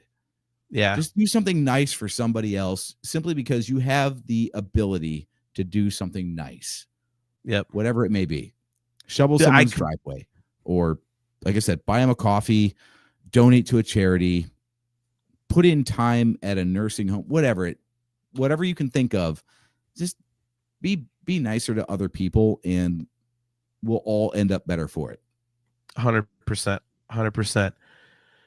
Oh my God. Yeah. I mean, like, I have a personal, Miranda says, you're giving pink elephants to a lot of people, John. Miranda, you're the best.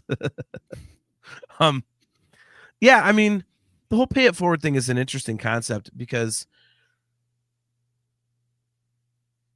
you know, I was in a McDonald's drive-thru one time, and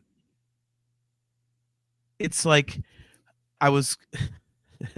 Sorry. All right, go ahead and Punchline hit my. I did not pass my lips. It only went in here. So anyway, sorry. Yeah. You and McDonald's drive-thru. Continue. Yes, but no, I was going to work, and it was Christmas season, and I didn't think anything of it. But I ordered, you know, I actually had ordered for myself and 2 coworkers, so it was like a $20 McDonald's order. But when I get up to the window, you know, I hold out my card and say, "Oh, the person in front of you paid for you." I was like, "Yeah, but it's like $25 or $20 or whatever," and they're like, "Nah, like, no, it's, you know, he just asked that you pay it forward." So I lived it, you know, and I immediately was like, "All right, well, I'll pay for the person behind me." And they said, "Okay." She said, "That'll be $2.69." I said, "What?" I said, "Yeah, they got 1 sandwich." And I was like, "Wait a minute." And she said, "And a senior coffee." Oh, geez. And I was like, "All right, you know what? No. Can I buy a gift card here or do something?" Like, she said, "Yeah." So I bought a $50 gift card and said, you know, I'll cover his thing, or his or her, I couldn't see. And I bought a $50 gift card for the person behind me, you know, because it was like, you know, they were obviously, if it was $2.69 and a senior coffee, they didn't have a lot, you know? So I ended up buying like a big old gift card for that person, because if, you know, I mean, I if you extrapolate it out, $2.69 and a free coffee, they're getting, you know, quite a bit of stuff. So I just figured, okay, you know, and even if it stopped there, I was like, well, you know, yeah. So yeah, I mean, the whole pay it forward thing is incredible, and it's, and thankfully, dude, you know what? I've had it happen other times, like not at Christmas, and it's kind of a beautiful thing to see. And I wish it wasn't.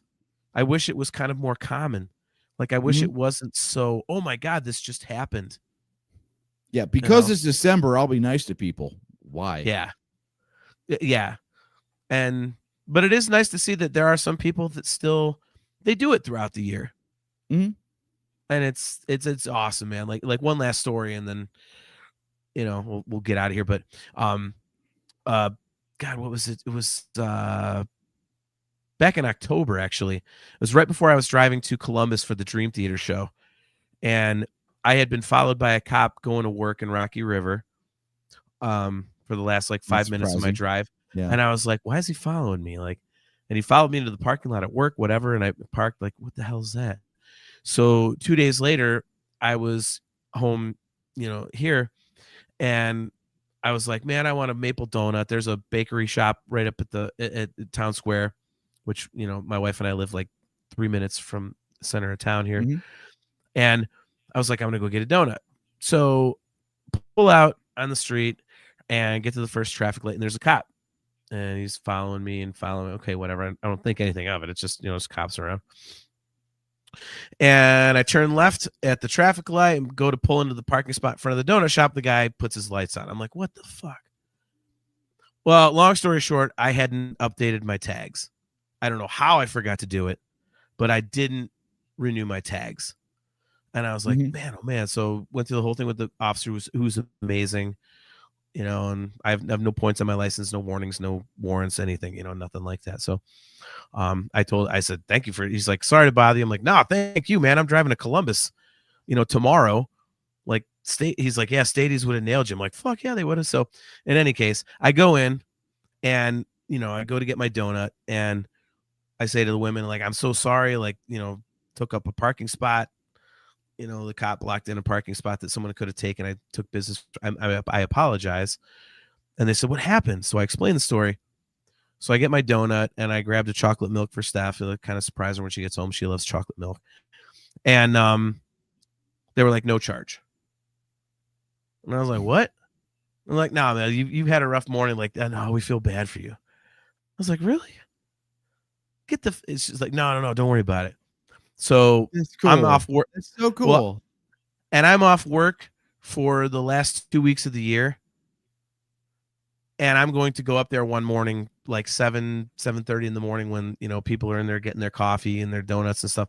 And I'm going to pay for about 10 people, just kind of sit there and swipe for people. And I'm going to tell them I'm doing this because you guys got me a donut and a chocolate milk. You didn't have to. I mean, it's only like $4 or something, but just that kind of thing. I would like to pay it forward, and I would like you guys to be here when it happens, and just, maybe, the good juju will continue. So, Yeah. Yeah. Well, I don't know where we can go from there. So, I can't top that. So we should probably wrap up. On that note, we'll close up shop. Yeah. Yeah. So you want to talk about our next episode? We definitely know exactly what's going to happen on December 17th. Yes. So December 17th, our normal time, 8 p.m. Eastern time, all of our regular locations. It is actually the Nerfherder Council's 10th anniversary show. It might be 10 years to the day. We'll have to check the actual day, AJ, but our very first episode was mid-December 2015. And we were, I don't remember if we were doing actually reacting to The Force Awakens or doing something else, but man, it is 10 years of the Nerfherder Council. And so we are going to be just basically celebrating. I We've don't got know, all AJ. kinds of fun stuff. It's crazy to think one, it's been 10 years, but also that technology has advanced to the point that I've been doing a lot of AI shit. So yeah, actually, after 10 years of this, 200 plus episodes, we don't even remember what we talked about. But if you upload all the MP3s of the show into a language model and then ask it the questions, you get a lot of information. So we have some AI stuff and some retrospectives and just a general hangout. So we're winding down the year. We're going to go into 2026 at light speed. We're not winding down the show by any means, but we're just going to pump the brakes a little bit on the next episode and just have fun. Yeah. Whatever.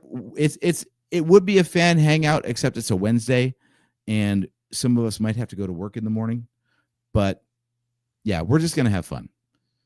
Feel free to have a libation or two.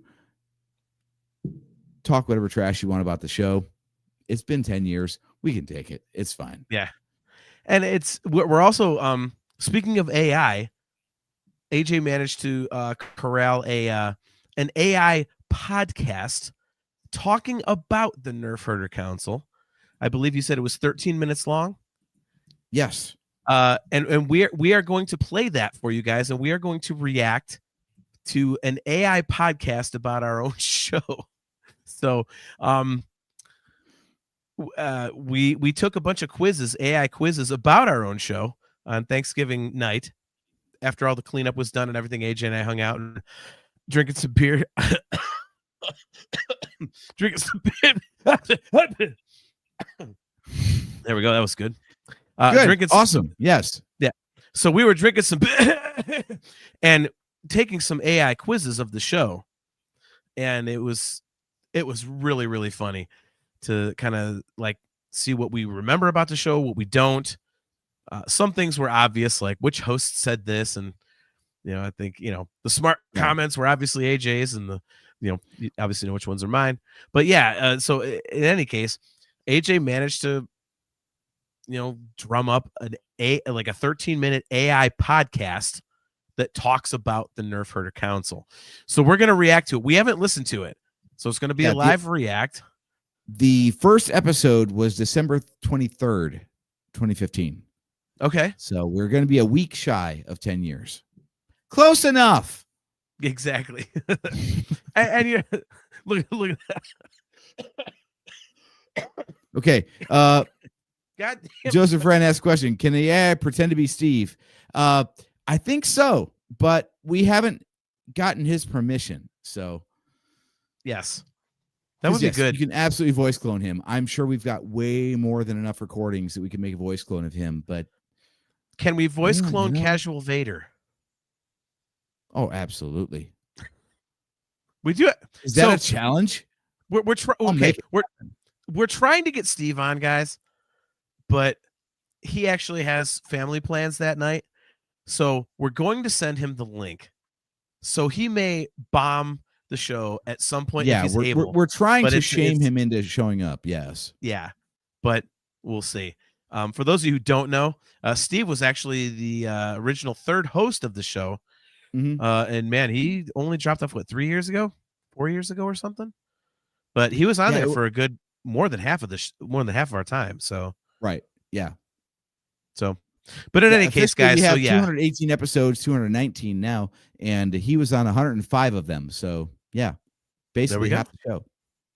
Yeah, and I hate to say we lost Steve to COVID, but yeah, we lost Steve to COVID. Right. He's still alive. He's just not doing the show anymore. That was dark. Kind of fits into the theme tonight. Hey, look at Joseph Frank. Can the AI pretend to be JT? Then JT can talk to himself. I would love to do that. You know what? The nerd in the audience that's asked both those questions probably knows more about AI than we do. So I think he could set that up. What would I sound like if I talked to myself? I mean, I do it in my head every day, but right. So, all right. But anyway, so we've been going on for a while here, man. So, all right. Yeah. So we will be right back here on Wednesday, December 17th at 8 p.m. Eastern time. And it is the Nerfherder Council 10th anniversary show. Like I say, we're actually going to live react to an AI podcast that talks about our show. So that ought to be good. And we're just don't worry, it's only 13 minutes. We won't have that much material. We'll actually talk instead of listening to AI talk about us. Yes. And yeah, we're just going to kind of go through our favorite moments of doing the show. And, just like AJ said, have fun. And honestly, we're just going to talk about having the show because, the whole reason we started this damn thing was for us to hang out. I mean, it was literally an excuse for AJ and Steve and I to hang out. And, I literally can still picture where I was when we came up with the idea. We were at Celebration Anaheim 2015, and we were walking along. It was a Sunday night after the convention had, closed, and we were kind of walking and kind of, oh man, in that funk after, Celebration closes. And the green, security fence was to the left of us, and we're walking down the sidewalk, and we're going, what if we did a podcast? Everyone has a podcast. And it took several months, but we did it. So we're going to talk about it. We're wildly unpopular, but we're still here. Exactly. And we will talk about like what our original goal for the show was, which is awesome. Which we did record, and somewhere it's out there, but we decided, let's not release that. But in any case, all right, guys. So we're gonna close up shop, and again, our 10th anniversary show will be in 2 weeks on December 17th, Wednesday at 8 p.m. Eastern time at all of our usual locations. If you are watching on YouTube on our channel or that of the Virtual Cantina Network, please don't forget to click the like button, click the subscribe button, and hit that notification bell so that you are notified every time we go live. As always, guys, we are brought to you by Audible. Go to audibletrial.com/NHC for your 30-day trial and a free audiobook download. If you would like some awesome Virtual Cantina Network swag, just go to tpublic.com/user/virtual-cantina. And if you would like to rock some kick-ass customizable Nerfherder Council gear, just go to shop.nerfherdercouncil.com. Guys, until next time, which is our 10th anniversary show. Don't know if we've told you that before. I am your host, JT. He is AJ. At Drake Adams 579 on Blue Sky and Twitter. There we go. And guys, we'll catch you next time. And if we don't say it next time, very Merry Christmas.